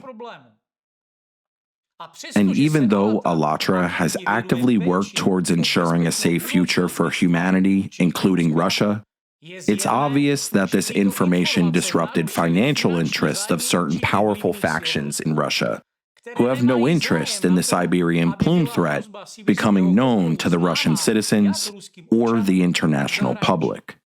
Dvorkin's extremist network organized and launched a smear campaign, and Alatra volunteers faced mass disinformation slander in the media,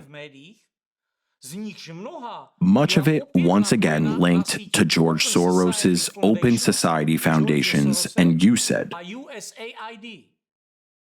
They use the same Nazi tools of dehumanization, labeling the organization as a dangerous cult, fabricating false testimonies, and accusations of collaboration with foreign intelligence agencies.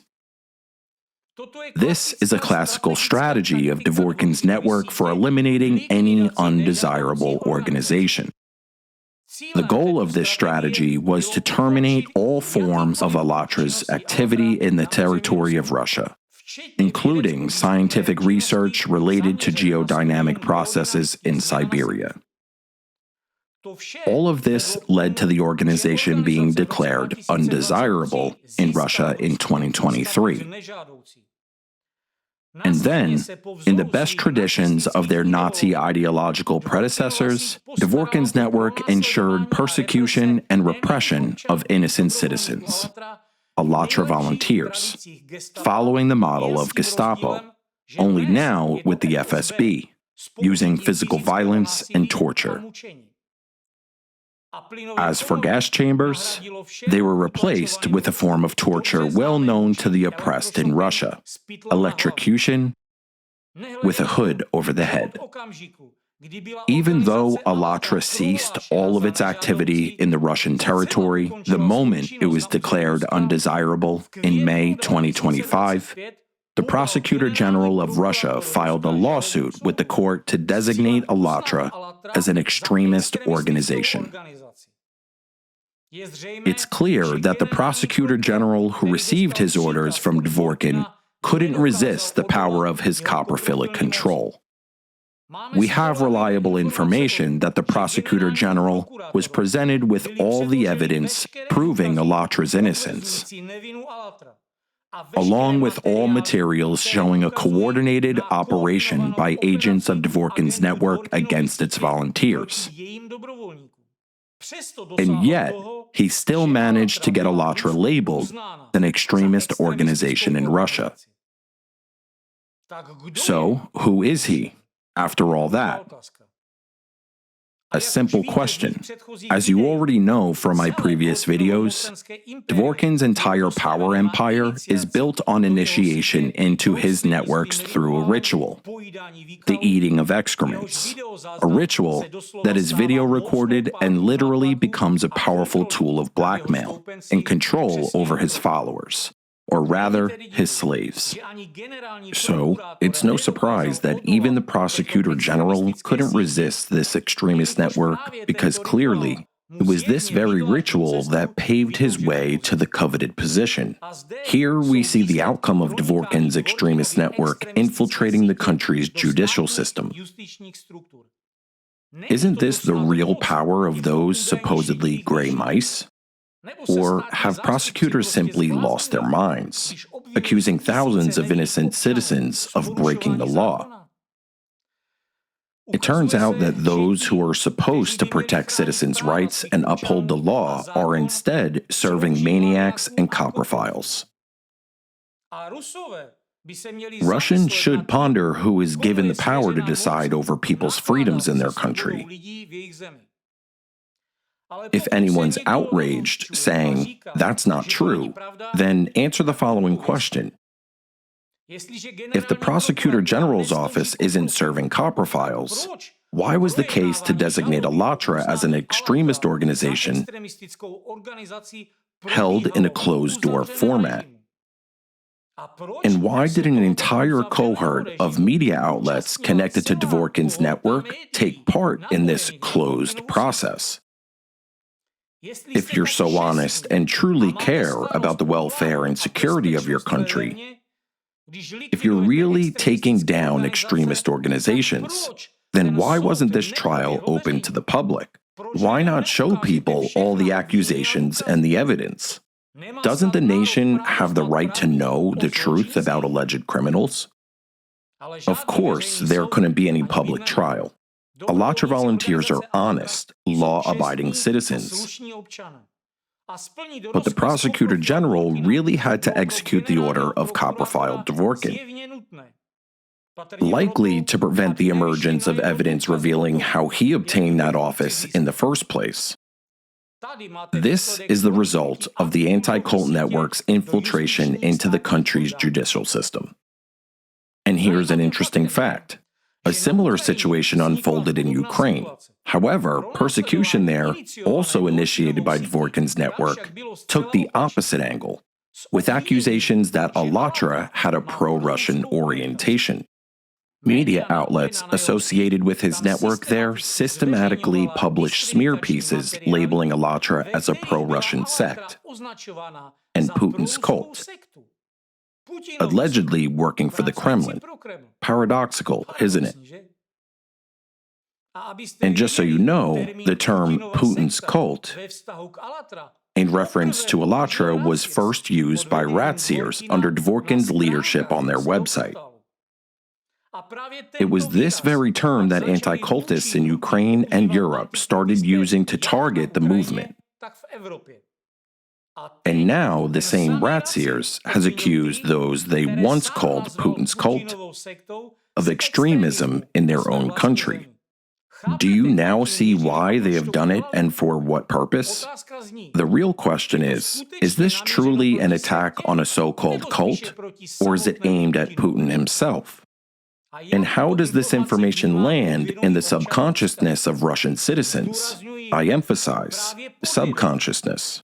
Especially paradoxical is the official decision of the Supreme Court of the Russian Federation issued in the closed session. It directly names individuals who, by all accounts, should be considered heroes in Ukraine. If we follow the logic of this court document, these very people would deserve the highest national honors for their service to their country. Instead, criminal proceedings were initiated against them in Ukraine. I won't mention their names. They are too well known. In addition to journalists linked to Dvorkin's network, this closed court session was also attended by representatives of the Ministry of Justice, the FSB, the Ministry of Internal Affairs, and the Prosecutor General's office. What could these people have done that was so important for Ukraine, yet so dangerous for Russia? That it warranted such a high-powered lineup of government officials testifying against them.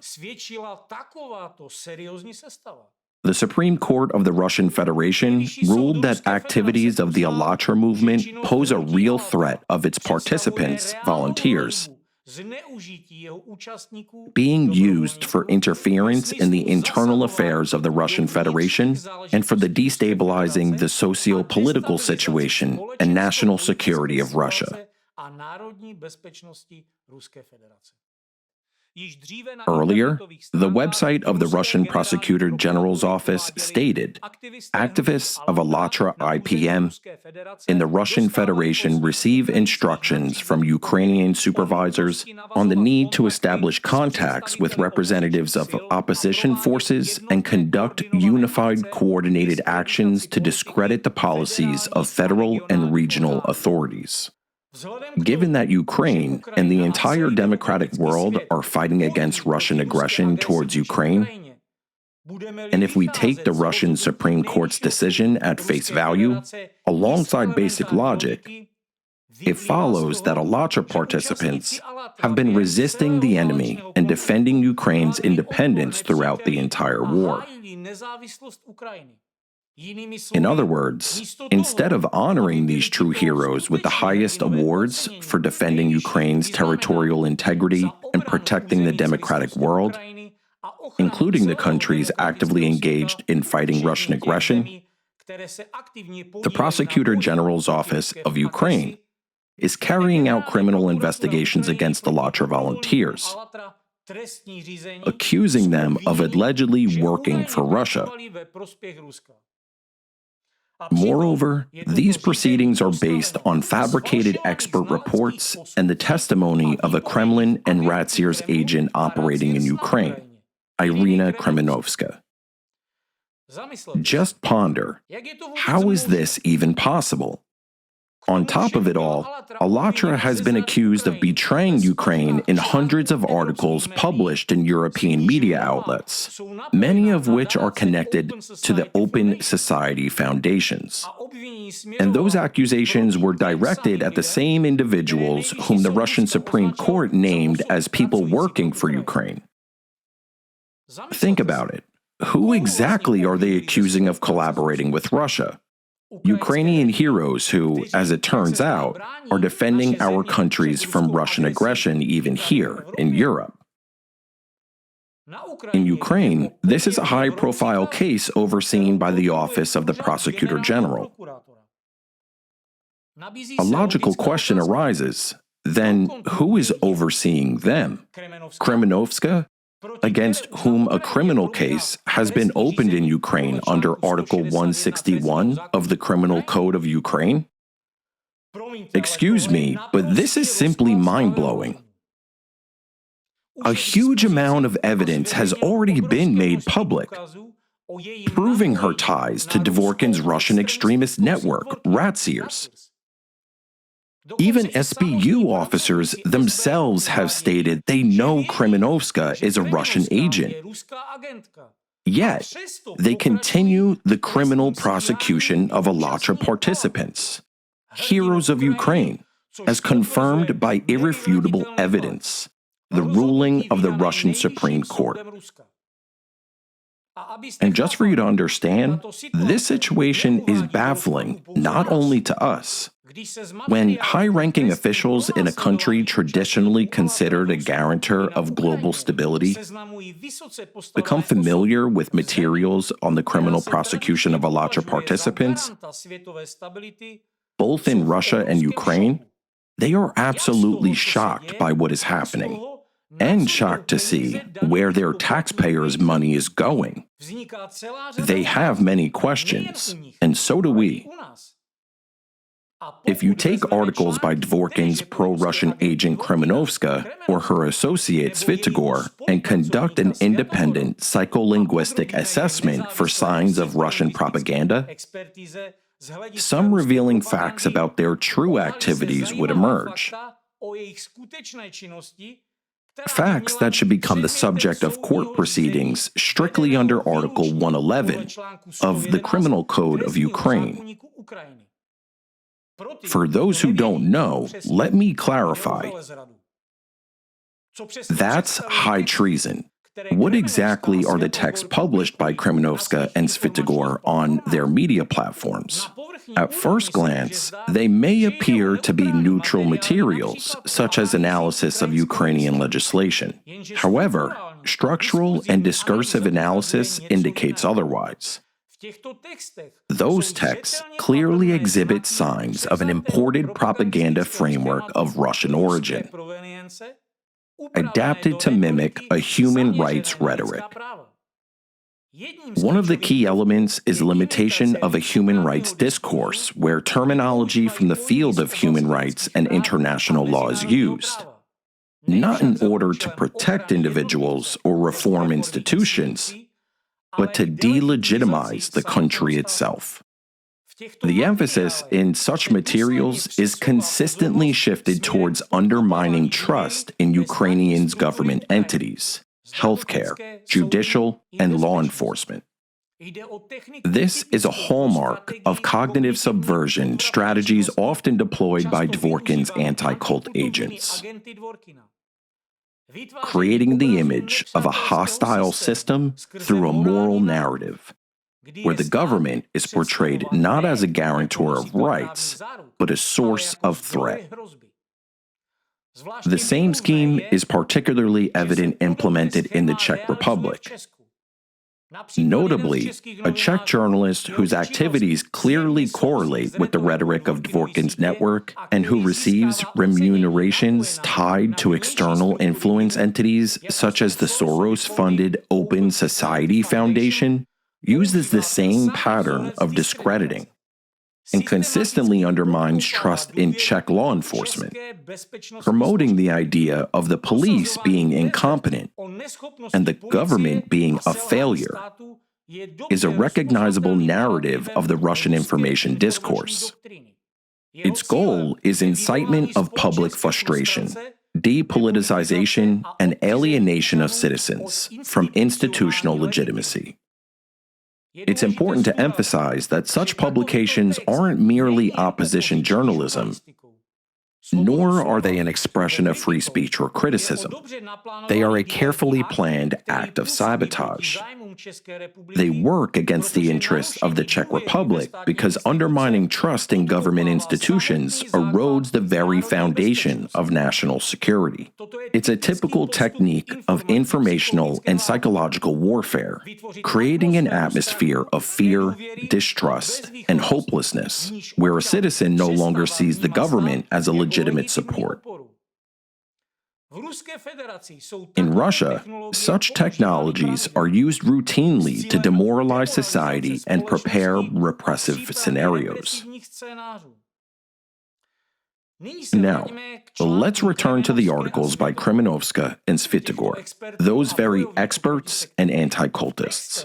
Their texts, styled as analytical but in fact carrying a destructive ideology, display a typical structure of fear-based influence. First comes hyperbolization of a threat, creating an image of a dangerous sect or cult.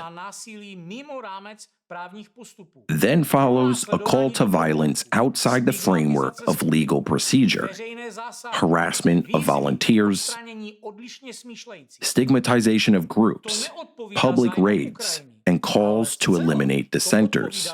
This doesn't serve Ukraine's interests, but fully serves the interests of Russia, where such techniques are widely used by Ratsier's agents as a preparatory stage for suppressing civil society. Thus, what we're dealing with is neither journalism nor expert analysis, but a hybrid informational technology. Those publications are a Trojan horse of the Russian disclosure, disguised as concern for safety and science, under the guise of fighting pseudoscience or religious entities. What is actually being imposed is a model of violent intervention and stigmatization that threatens humanist and legal consensus in democratic countries. In essence, such publications are info-psychological weapons aimed at undermining public trust, legitimizing repression, and creating an atmosphere of internal conflict. An average person cannot recognize these informational threats at first glance. However, real experts, not the coprophilic kind, are capable of conducting analysis using psycholinguistic methods and identifying patterns of suggestion. And this is what they're currently doing. Such patterns include commands embedded in indirect constructions, hidden imperative constructions, calls to action without an explicit imperative, semantic shifts, positive or negative connotations applied to neutral terms, and much more. This information became available to us thanks to the fact that we were joined by some of the best analysts and experts who possess truly profound knowledge. After all, not everyone serves the interest of coprophiles who lust for power. There are people entrusted with certain authority and responsibility in the civilized world who have realized they were manipulated in the interest of Dvorkin's extremist network. They do not want to bear insane losses or be dragged into a dirty war that ruins their plans. Those who are responsible for countries and interstate relations actually always have their own plans. And any deviation in the system of coordinates, any covert external interference, is quite noticeable to them. Our lawyers cooperate with analysts at the international level, actively identifying all the data I previously voiced. And this is being confirmed by examinations of every individual representative of Dvorkin's extremist network. What they've been doing with impunity for 30 years is now under investigation. Thousands of their publications and mass media are being subjected to expert reviews. That's a huge task, and it concerns not only all the active representatives of the anti-cult extremist network, but also those who were ideologically aligned with them, who covered for them and spread their extremist and terrorist ideology. It also involves those who issued orders and directives against innocent citizens, the ones whom, using Nazi methods of dehumanization, they branded as dangerous elements of society, cultists, and sectarians, which ultimately led to repressive practices. As you've already seen today, the true goal of the agents of this network is to seize political influence, destroy democratic institutions, and impose on humanity a totalitarian, inhumane doctrine that is actually based on Nazi ideology. It's a cognitive war where anti-cultists, by pitting citizens against one another, undermine the very foundations of the rule of law and public safety. The purpose of my video today is to strip away the facade of quote-unquote public benefit advocates that this anti-cult network hides behind. Based on the evidence collected, it may be concluded that, under international legal norms, activities of the anti-cult network constitute a transnational criminal conspiracy of an extremist nature, which fully falls under the definition of an organized criminal group as per Article 2 of the UN Convention Against Transnational Organized Crime. How can members of this conspiracy be identified? By their uniform. In this case, the uniform of all members of the anti-cult network consists of their common language of hostility, lies, and intimidation, which they use as a weapon against groups they have targeted for destruction, their shared anti-cult ideology that contradicts the very essence of humanness. It creates dichotomous thinking, dividing people into friends and foes, into superior and inferior, where everything free, alive, and democratic is regarded as a threat to be destroyed. This worldview justifies destruction and oppression in the name of a single goal: attaining power and influence, accompanied by widespread indoctrination of anti-cult ideology. Their use of a common set of manipulative techniques based on implicit destructive semantic patterns, also known as puzzle piece coding. As a result, such communication messages implant hidden directives into a person's consciousness that bypass critical perception and activate destructive behavioral attitudes. Those attitudes then act as a trigger, provoking violent forms of behavior, from street protests and radicalization to lone acts of violence, including school shootings. To fully grasp the scale of the threat posed by coordinated international activities of the anti-cult network, it is necessary to dissect the anatomy of their criminal conspiracy and reveal its ideological foundation, structure, goals, and methods. Let's go back to their ideology. At the core of the anti-cult network lies the aggressive ideology of anti-cultism, a tool for inciting hatred and social discord, whose roots trace back to Nazi ideology. The ideological doctrine of Dvorkin's anti-cult network is a doctrine of hatred and dehumanization. It denies fundamental principles of humanness, democracy, and the rule of law. Under international law, it qualifies as inherently unlawful and extremist in nature, as it seeks to violate fundamental human rights and the foundations of democratic society. Members of the anti-cult network employ methods of informational mobilization, propaganda, and ideological conditioning, characteristic of extremist organizations. The anti-cult ideology propagated by members of this transnational criminal conspiracy isn't just aggressive. It provides fertile ground for individuals with destructive tendencies, granting them a veneer of legitimacy under which they act out their own aggression and sadistic impulses. Someone may ask, Where is the document? where is the signed agreement proving conspiracy? This question was answered over 75 years ago at the Nuremberg trials and is enshrined in modern legal doctrine. Nazi criminals were convicted of criminal conspiracy. They did not have a single signed document stating, "We agree to exterminate millions of people." Their guilt in the conspiracy was proven in a different way. They were convicted because they shared a common criminal ideology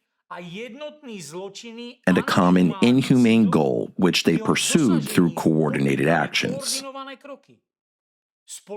A shared ideology, a shared goal, and coordinated actions to achieve it.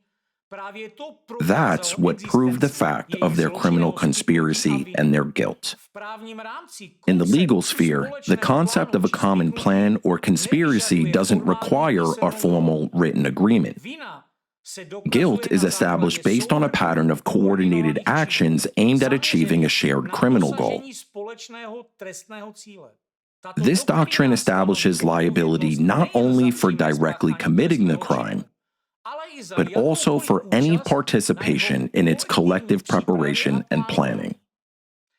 As stated in Article 6 of the Charter of the International Military Tribunal at Nuremberg, leaders, organizers, instigators, and accomplices participating in the formulation or execution of a common plan or conspiracy to commit any of the foregoing crimes are responsible for all acts performed by any persons in execution of such plan. Moreover, legal precedent makes it clear. Proving a conspiracy doesn't require that all participants personally know each other or met in the same room. There is no requirement for a formal signed agreement. All that is required is their adherence to a shared goal or goals. Consider this. Alexander Dvorkin and Jakub Jahl are two anti-cultists operating in different countries, speaking different languages, and having different personal backgrounds. However, their methods, rhetoric, strategy, and the conclusions of their so-called expert opinions are identical. They attack the same organizations, repeat each other's phrases, and pursue the same goal: to legitimize Nazi anti-cult ideology and embed it in government apparatuses. Irina Kremenovska, yet another representative of this network, applies the same pattern, the same rhetorical cliches, and the same logic of dehumanization in a different country, Ukraine, in a different context, but with the same outcomes. Even if such representatives deny any connection to each other, they all share one doctrine, one target, one set of methods, and one ultimate goal. This is precisely what is recognized in law as a form of conspiracy: ideological alignment expressed through coordinated actions. Such a conspiracy doesn't require personal connections. It requires only one thing: a shared inhumane goal, and it's exactly what unites them. A criminal conspiracy has key elements, all of which are present in the anti-cult network, as irrefutable facts suggest. What I'll say further is not a hypothesis, but a direct legal qualification grounded in international legal norms. Point number 1. The existence of an agreement, actus reus. Agreement among members of the anti-cult network is implied and demonstrated through systematic and coordinated interaction. Their uniform stigmatizing rhetoric and identical communication strategies are no coincidence, but a stable agreement on joint actions, proven by synchronized information campaigns against the same target groups, a unified strategy of engaging with mass media and law enforcement, a shared facade of so-called expertise, and the lobbying of identical repressive laws in various countries. Point number 2.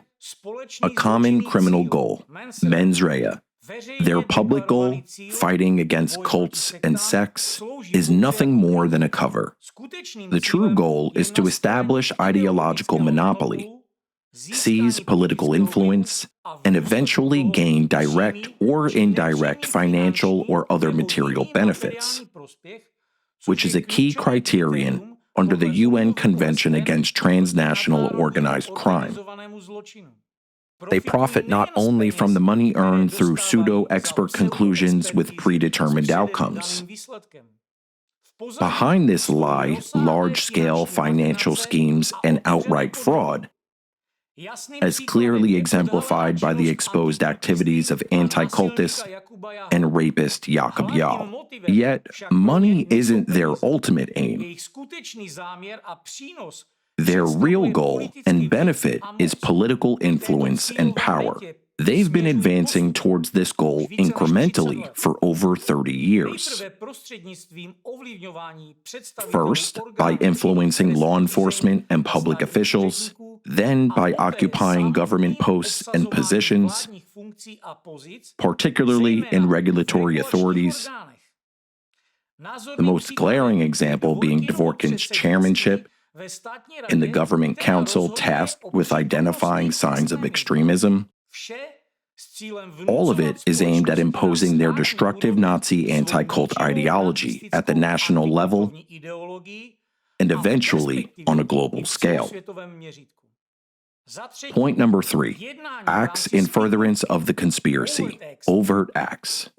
Members of the conspiracy systematically carry out specific actions, from synchronized publications in the media, using uniform rhetoric, to lobbying laws and fabricating expert opinions for courts and law enforcement. These actions are coordinated and mutually reinforcing. Point number 4. Awareness and intent. Participants are aware of the criminal nature of the overall plan, which is inciting hatred and violating rights, and willingly take part with the intent to advance it. Their mutual support and defense of one another from criticism prove the existence of shared intent. When different people in different countries start speaking the same language of hatred, attack the same target groups, and pursue a shared criminal goal in unison, that's no coincidence. It's the objective element, actus reus, of criminal conspiracy. This conspiracy has a clear hierarchical structure, consisting of ideologists, coordinators, and operatives. Despite their differing roles, all actors align under the single anti-cult agenda based on a common enemy, a shared doctrine, and a standardized set of methods. Organizer and ideologist is Alexander Dvorkin, the architect of the doctrine of hatred, who uses his positions, most notably as chair of the expert council under the Russian Ministry of Justice, to grant pseudoscientific rhetoric a veneer of state legitimacy and to exert direct influence over the repressive apparatus. Dvorkin's infiltration into decision-making systems is a textbook model which anti-cult actors across the globe aspire to replicate. This model relies on deep integration into government and paragovernment entities, allowing them to legitimize their activities as experts, work, and gain access to administrative resources. In Russia, this process has reached its peak, resulting in a phenomenon that legal scholars describe as regulatory capture, when a key government function, in this case, expert evaluation to determine signs of extremism, is effectively placed under a control of a narrow group pursuing private ideological goal. In this case, the goal is the imposition of a radical, inhumane doctrine of anti-cultism on society. Instruments and coordinators are razziers in Russia and fekris in Europe. These organizations serve as institutional facades, providing transnational cover, coordination, and export of repressive anti-cult methods. Operatives, local agents, are individuals who implement the overall strategy, exploiting their status as a cult expert to cover up their own grave crimes against humanity and to achieve personal gains. Today, we examined only a few agents of the anti-cult network, but their conduct fully reflects moral decay of the entire group. Just look at their psychological profiles and their roles within the broader criminal strategy.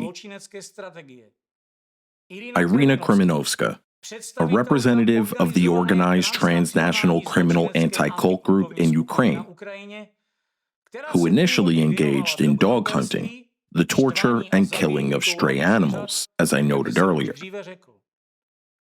But when she grew bored of the screams of dying dogs, she turned on people. Following the unified anti-cult strategy, she uses the title cult expert to appear legitimate in the eyes of mass media, society, and authorities. Exploiting martial law in her country, she has leveraged administrative resources to fabricate criminal cases and persecute targeted organizations, using standard anti-cult methods developed by Dvorkin. Her ultimate goal within the group's overarching criminal strategy is to lobby for repressive laws in Ukraine, create expert commissions modeled on Russia's totalitarian practices, and personally lead them, so that she, like Dvorkin, would seize levers of influence and dictate to society who is normal and who is an enemy. Jakub Jahl. Based on all available testimonies, documents, and open source information, it is clear that he, too, is a representative of the organized transnational criminal anti-cult group in Europe, whose atrocities I've already detailed in today's video. Following the same model, he uses the status of cult expert to gain the trust of mass media and, apparently, law enforcement. At the same time, judging by his actions in Africa, he hones his anti-cult psychological manipulation techniques on impoverished communities, committing financial fraud on a national scale, and most horrifyingly, engaging in sexual exploitation of minors. And Jahl shows no remorse whatsoever. At first glance, this seems paradoxical. How can he feel no guilt? But in fact, it's not paradoxical at all. There is an explanation. Within the ideology of anti-cultism, violence against others, seen as inferior people and lesser beings, is considered normal. According to the anti-cult ideology, cult and sect experts and anticultists, including Dvorkin, Jahl, Kremenovska, and a number of other European and international anti-cult experts, see themselves as a higher caste. Based on their ideology, they have the right to do anything they want. They believe they have a right to exert any violence, psychological or physical, against people of the lower sort, against those they identify as others, people of another religion, nationality, or ethnicity. Anti-cultists view themselves as a superior class, entitled to exploit, humiliate, break people, inflict pain, and feel no remorse whatsoever. From the stories of Jahl's witnesses and victims, it is evident how he displays his contempt for Africans, while at the same time mocking the, quote, stupid white people who send him money. This reveals his self-image as a superior being compared to lesser others. He doesn't hide his contempt. He displays it as normal. And that's not merely his individual pathology, it's a systemic mindset. It is the anti-cult doctrine inherent in all of its adherents. This ideology of superiority over others is nothing other than Nazism. And it is precisely this destructive anti-cult doctrine that they seek to integrate into government apparatuses and then impose globally under the guise of fighting cults and sects. In reality, it's a war on dissent. It's an ideology where crimes become a virtue if it is directed against a wrong person. And if we allow this ideology to become part of global policy, the consequences will be irreversible. History has already shown what happens when anti-cult rhetoric is elevated to national ideology. In Nazi Germany, Künneth's methods became tools of repression. Groups branded as a threat to society were exterminated, from Jehovah's Witnesses to the Jewish people. The same logic implanted by Dvorkin is applied in China today. Branding Falun Gong as a cult became the legal pretext for mass repression, torture, and organ harvesting from living people. Anti-cult technologies are used as weapons of hybrid warfare to undermine democracy, destroy civil society, and establish ideological control. The anti-cult axis built around Dvorkin's network is not a local phenomenon, but a systemic threat to international security because the strategic goal of the anti-cult network is nothing less than subversion of statehood. Inciting hatred is not the end goal.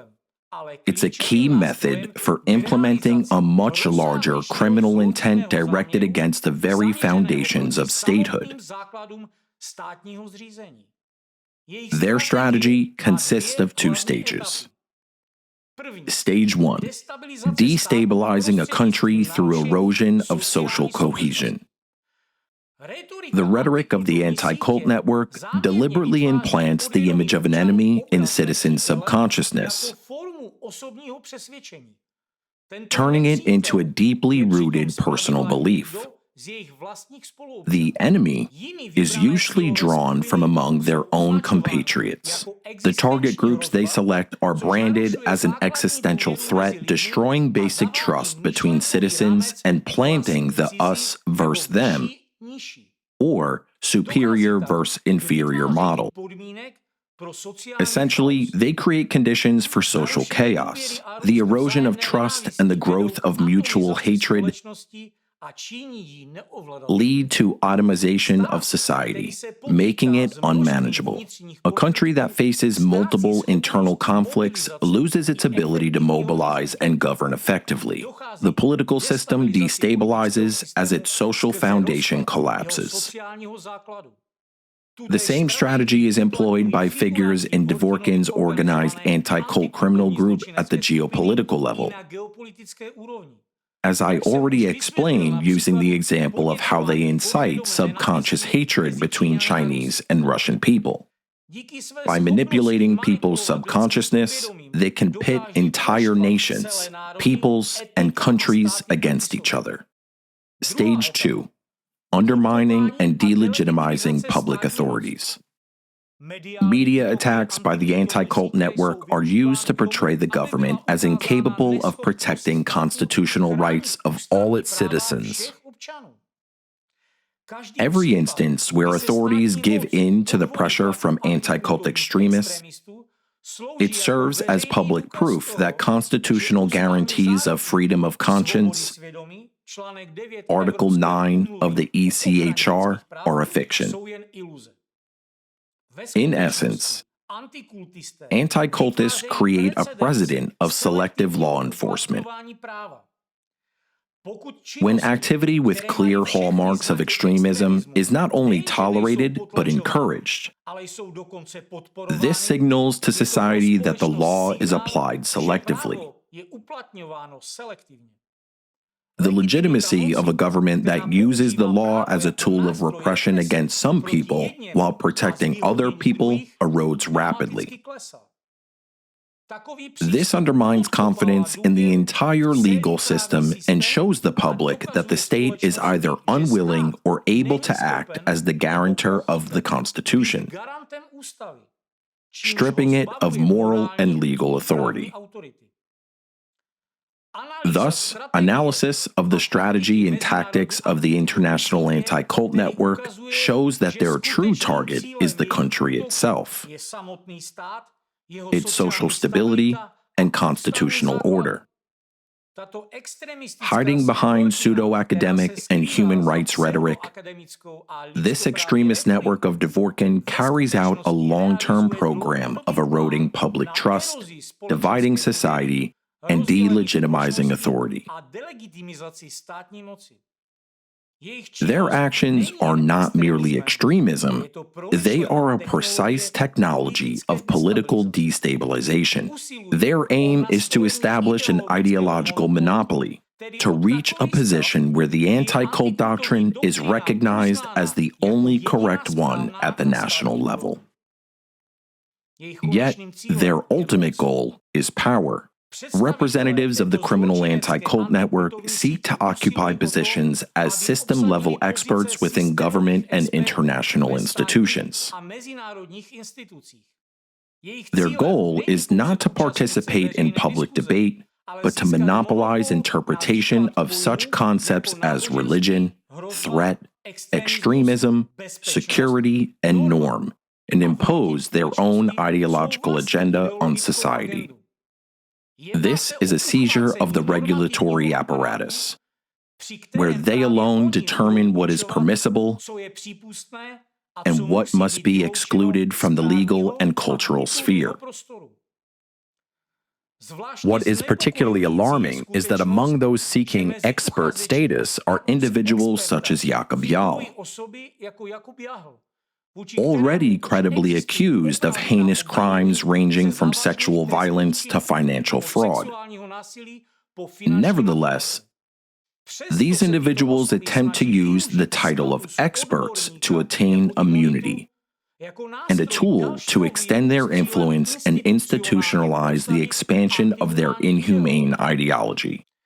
Psycholinguistically, the rhetoric of the anti-cult actors is constructed on the principle of normative inversion. They erase the line between evil and acceptable, between truth and manipulation. This is the essence of cognitive aggression, implanting destructive attitudes into public consciousness while presenting them as rational norms. In such a system, an individual is stripped of the right to critical thought, while humanistic values are replaced with distorted constructs where even cruel crimes may be justified as serving a higher purpose. Think about where this leads to. If figures like Jahl are allowed to shape public opinion through mass media, educational programs, and legal expertise, they are in effect rewriting the moral code of society. If for Jahl, as a typical representative of the anti-cult ideology, it is normal to rape children, cut them with knives, and force them to defecate into his mouth, then he will definitely seek to normalize such abuses and even codify them into government-sanctioned norms. Are we, as a civilized society, prepared to accept that? Are we willing to allow these very people to decide what our children will be taught? Which ideologies are permissible, and which organizations are allowed to exist? No way. This is why granting any representative of the anti-cult movement access to expert, legislative, governmental, or media roles must be regarded exclusively as a threat to public security. Today, both in Europe and the United States increasingly recognize the true nature of the Russia-orchestrated anti-cult ideology and are actively resisting it. International investigations are underway, legal assessments are being made, and sanctions are being developed. More and more jurisdictions are acknowledging that the activities of Dvorkin's anti-cult network and its agents constitute systematic abuses of rights that clearly fall under Article 17 of the European Convention on Human Rights, ECHR. Let's recall, Article 17 of the ECHR prohibits abusing any right, including freedom of expression, for the purpose of suppressing or infringing on other rights and freedoms, such as freedom of conscience, belief, and religion. And that's exactly the mechanism used by the anti-cult network. It twists freedom of speech into a weapon to suppress and assault fundamental freedoms. Therefore, it is no longer necessary to prove what is obvious. Their activities are legally indefensible as free speech because this is a transnational criminal conspiracy exhibiting clear traits of ideological extremism. The anti-cult network systematically undermines the rule of law, disguising radical and repressive practices as expert activities. Fabrications, public opinion manipulation, falsified criminal cases, and perversion of legal definitions are all done with a single goal: to dismantle human rights under the guise of protecting them. Naturally, this demands an appropriate legal response in the name of national security and protection of constitutional rights in affected countries. And the international community is already responding. This is no longer a matter of warnings, but of legal consequences. As stated on May 21st and 22nd at the Civil Society Congress in Washington, D.C., hosted by the Catholic University of America, the process of imposing personal international sanctions and initiating criminal prosecution against anti-cult network representatives is already in an active phase of development. This announcement was delivered in the presence of high-ranking U.S. officials and representatives of the State Department. The forum gathered leading international experts, diplomats, and representatives of the world's religious communities.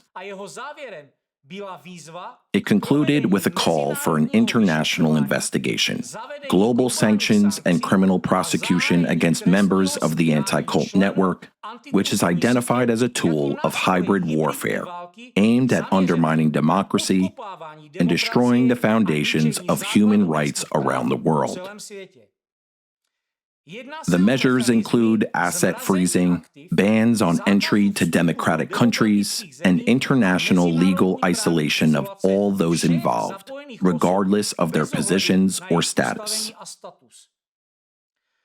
Currently, the actions of anti-cult network participants are already being reviewed and classified as involvement in transnational criminal conspiracy. Kromě toho jsou v jejich jednání identifikovány znaky těchto trestných činů. In addition, they are being associated with criminal offenses such as treason, involvement in an organized criminal group under the UN Convention Against Transnational Organized Crime, incitement to hatred, obstruction of justice, abuse of official authority, and provision of fraudulent expert opinions. An international mechanism is being developed to challenge and review court decisions that were fabricated with the involvement of anti-cult network representatives. The purpose of this mechanism is to restore the rights of individuals who were unlawfully convicted based on biased, falsified, or legally invalid expert opinions, and to hold accountable all those involved in such violations, including anti-cult experts, prosecutors, judges, and all other officials. Their actions are viewed as part of the transnational criminal conspiracy carried out in the interest of the destructive anti-cult ideology that violates fundamental principles of international law and human rights.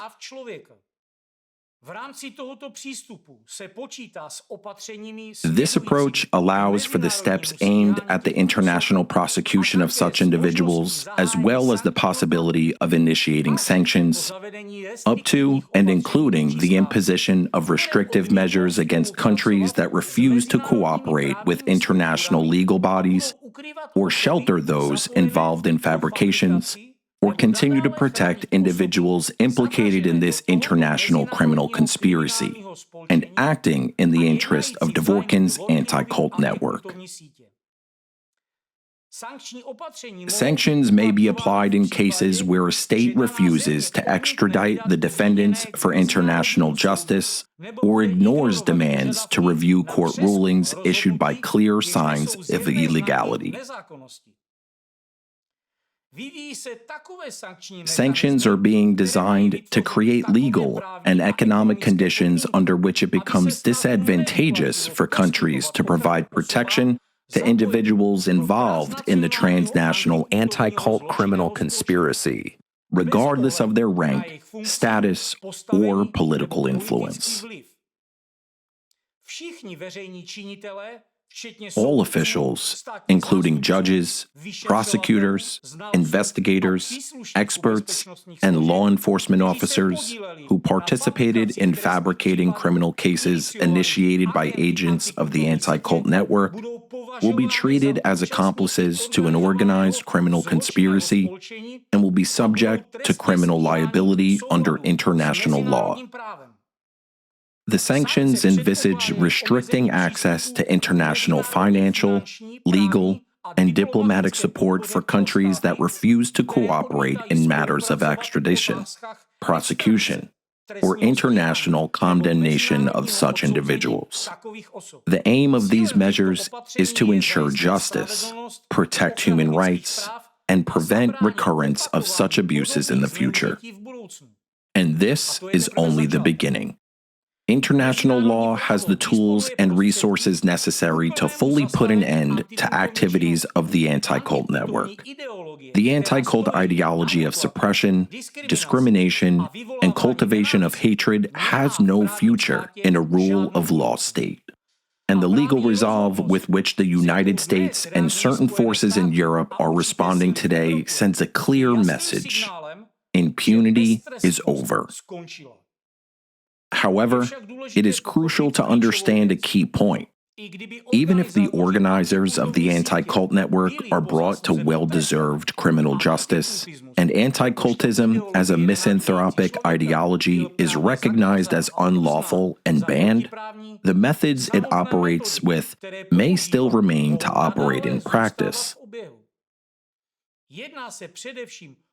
I'm primarily talking about manipulative psycholinguistic technologies such as puzzle piece coding, implicit suggestions, and hidden directives embedded in media content.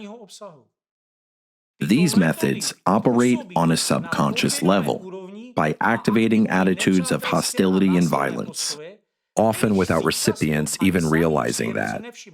To put it simply, through their manipulative technologies, anti-cultists turn our children into killers of our own children. Just imagine, the anti-cult network has been exposed, its members convicted and stopped. But after some time, a new group of activists emerges, perhaps under the slogan of fighting ignorance or promoting scientific enlightenment. They once again begin to use the same psycholinguistic conditioning methods, now targeting other social or cultural groups for suppression and discrimination.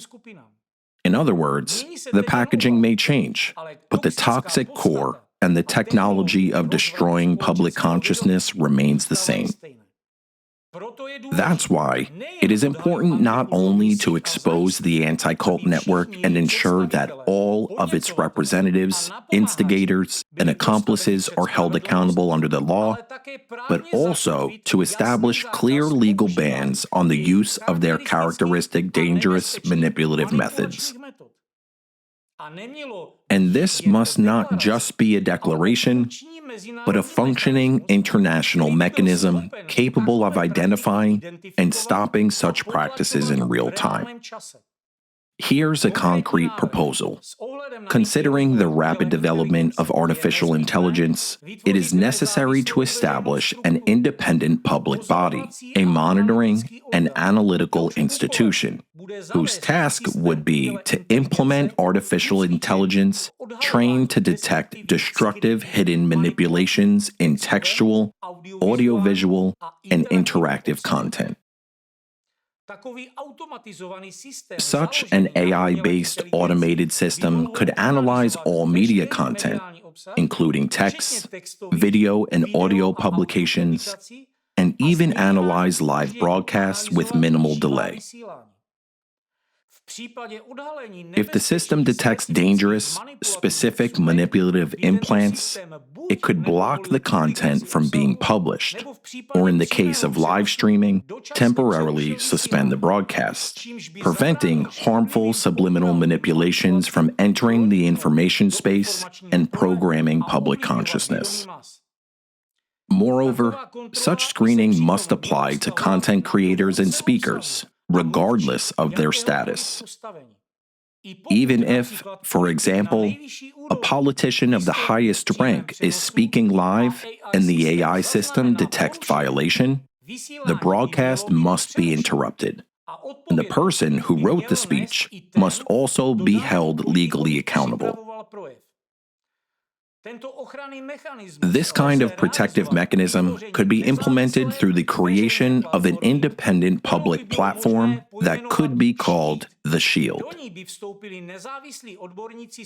It would include independent experts in psycholinguistics, law, cybersecurity, AI ethics, as well as representatives of religious, cultural, and civil organizations. Such a structure must not be politically affiliated or government-controlled. It must remain open, transparent, accountable to society, and broadly representative on multiple levels. I fully understand that, upon hearing such a proposal, anti-cult agents will likely rush to accuse me of attacking freedom of speech. This is media control. We demand protection of our freedom of speech, they will shout. This is their standard move. As soon as someone speaks about regulating their manipulative rhetoric, they immediately start crying about democracy, rights, and freedoms. Just as Jakub Jahl did, hiding behind child protection while he was actually raping and stabbing children. But let's set the record straight. This is not about censorship or suppressing free speech. This is about defending it, defending democracy, and the fundamental rights and freedoms of every person. Freedom of thought, protection of human dignity, and psychological and informational safety. This is about protecting people from verbal manipulation, psychological violence, and incitement to hatred. Freedom of speech is sacred, but it ends where the rights and safeties of others begin. Hidden suggestions used by anti-cultists destroy a person's will, program them for cruelty and destructive behavior, and those are not expressions of opinion. They are instruments of violence, and their use must be prohibited just as strictly as the spread of malicious viruses is regulated and banned. Free expression of opinion is one thing, whereas covert programming, incitement, and influence on consciousness through the media is something entirely different.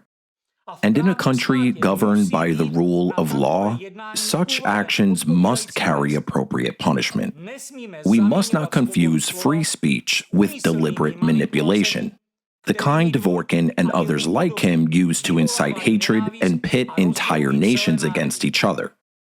Algorithms that lead to terror, hatred, and killings, especially those that embed such triggers in children's minds, have no right to exist. We must acknowledge a simple truth. Human subconsciousness is vulnerable, and anything that is vulnerable must be reliably protected.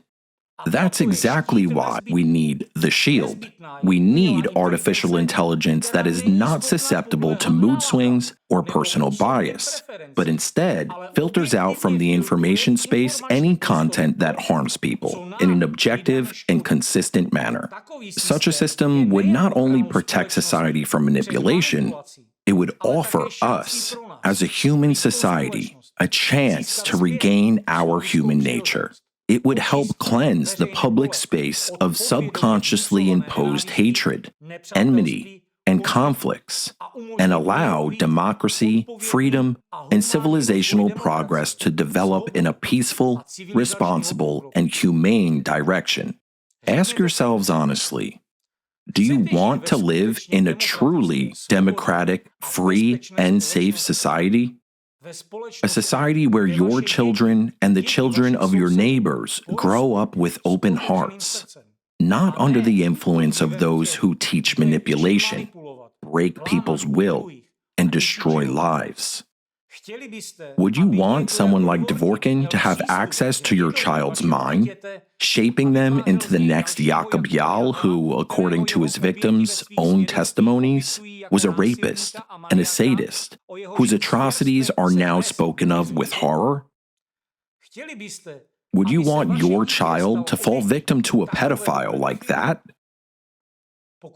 If you don't want this to happen, don't turn away from everything you've heard today. For many families, this is already a tragic reality. And we're not just talking about children who have become victims. We're talking about future lives that could be crippled by the crimes of individuals involved in the anti-cult network if we remain silent today. Support this message. Support those who cannot speak right now. Support the voice of reason, humanness, and protection. Talk about this with your friends, your family, and your colleagues. Do you know what gives anti-cultists their power? Their loudness. There are only a few of them, but they make a lot of noise. They create the illusion of a massive crowd. They pretend their opinion is the opinion of society. Meanwhile, decent, good people remain silent. They're made invisible. They are portrayed as crazy, second-class citizens, stigmatized and isolated. If you stand for peace, for dignity, for letting children remain children and not become victims, don't be silent. Now is the time for everyone who has ever suffered from the destructive anti-cult ideology to unite. It's time to expose its true face. Violent, deceitful, and corrosive, because ultimately, this isn't about cults or experts. It's about humanness, about our freedom and our democracy as a whole. It's about making sure no one ever dares to infringe on them again. I appeal not only to those who have already endured pain and suffering at the hands of the anti-cult extremist network, but to everyone who cares about the kind of world our children will grow up in. Only together can we make society safe for children. Build a world where not only their lives are protected, but also their fragile inner world. Our children deserve not fear, but a future. And that future begins with our courage to speak the truth and to speak it loudly.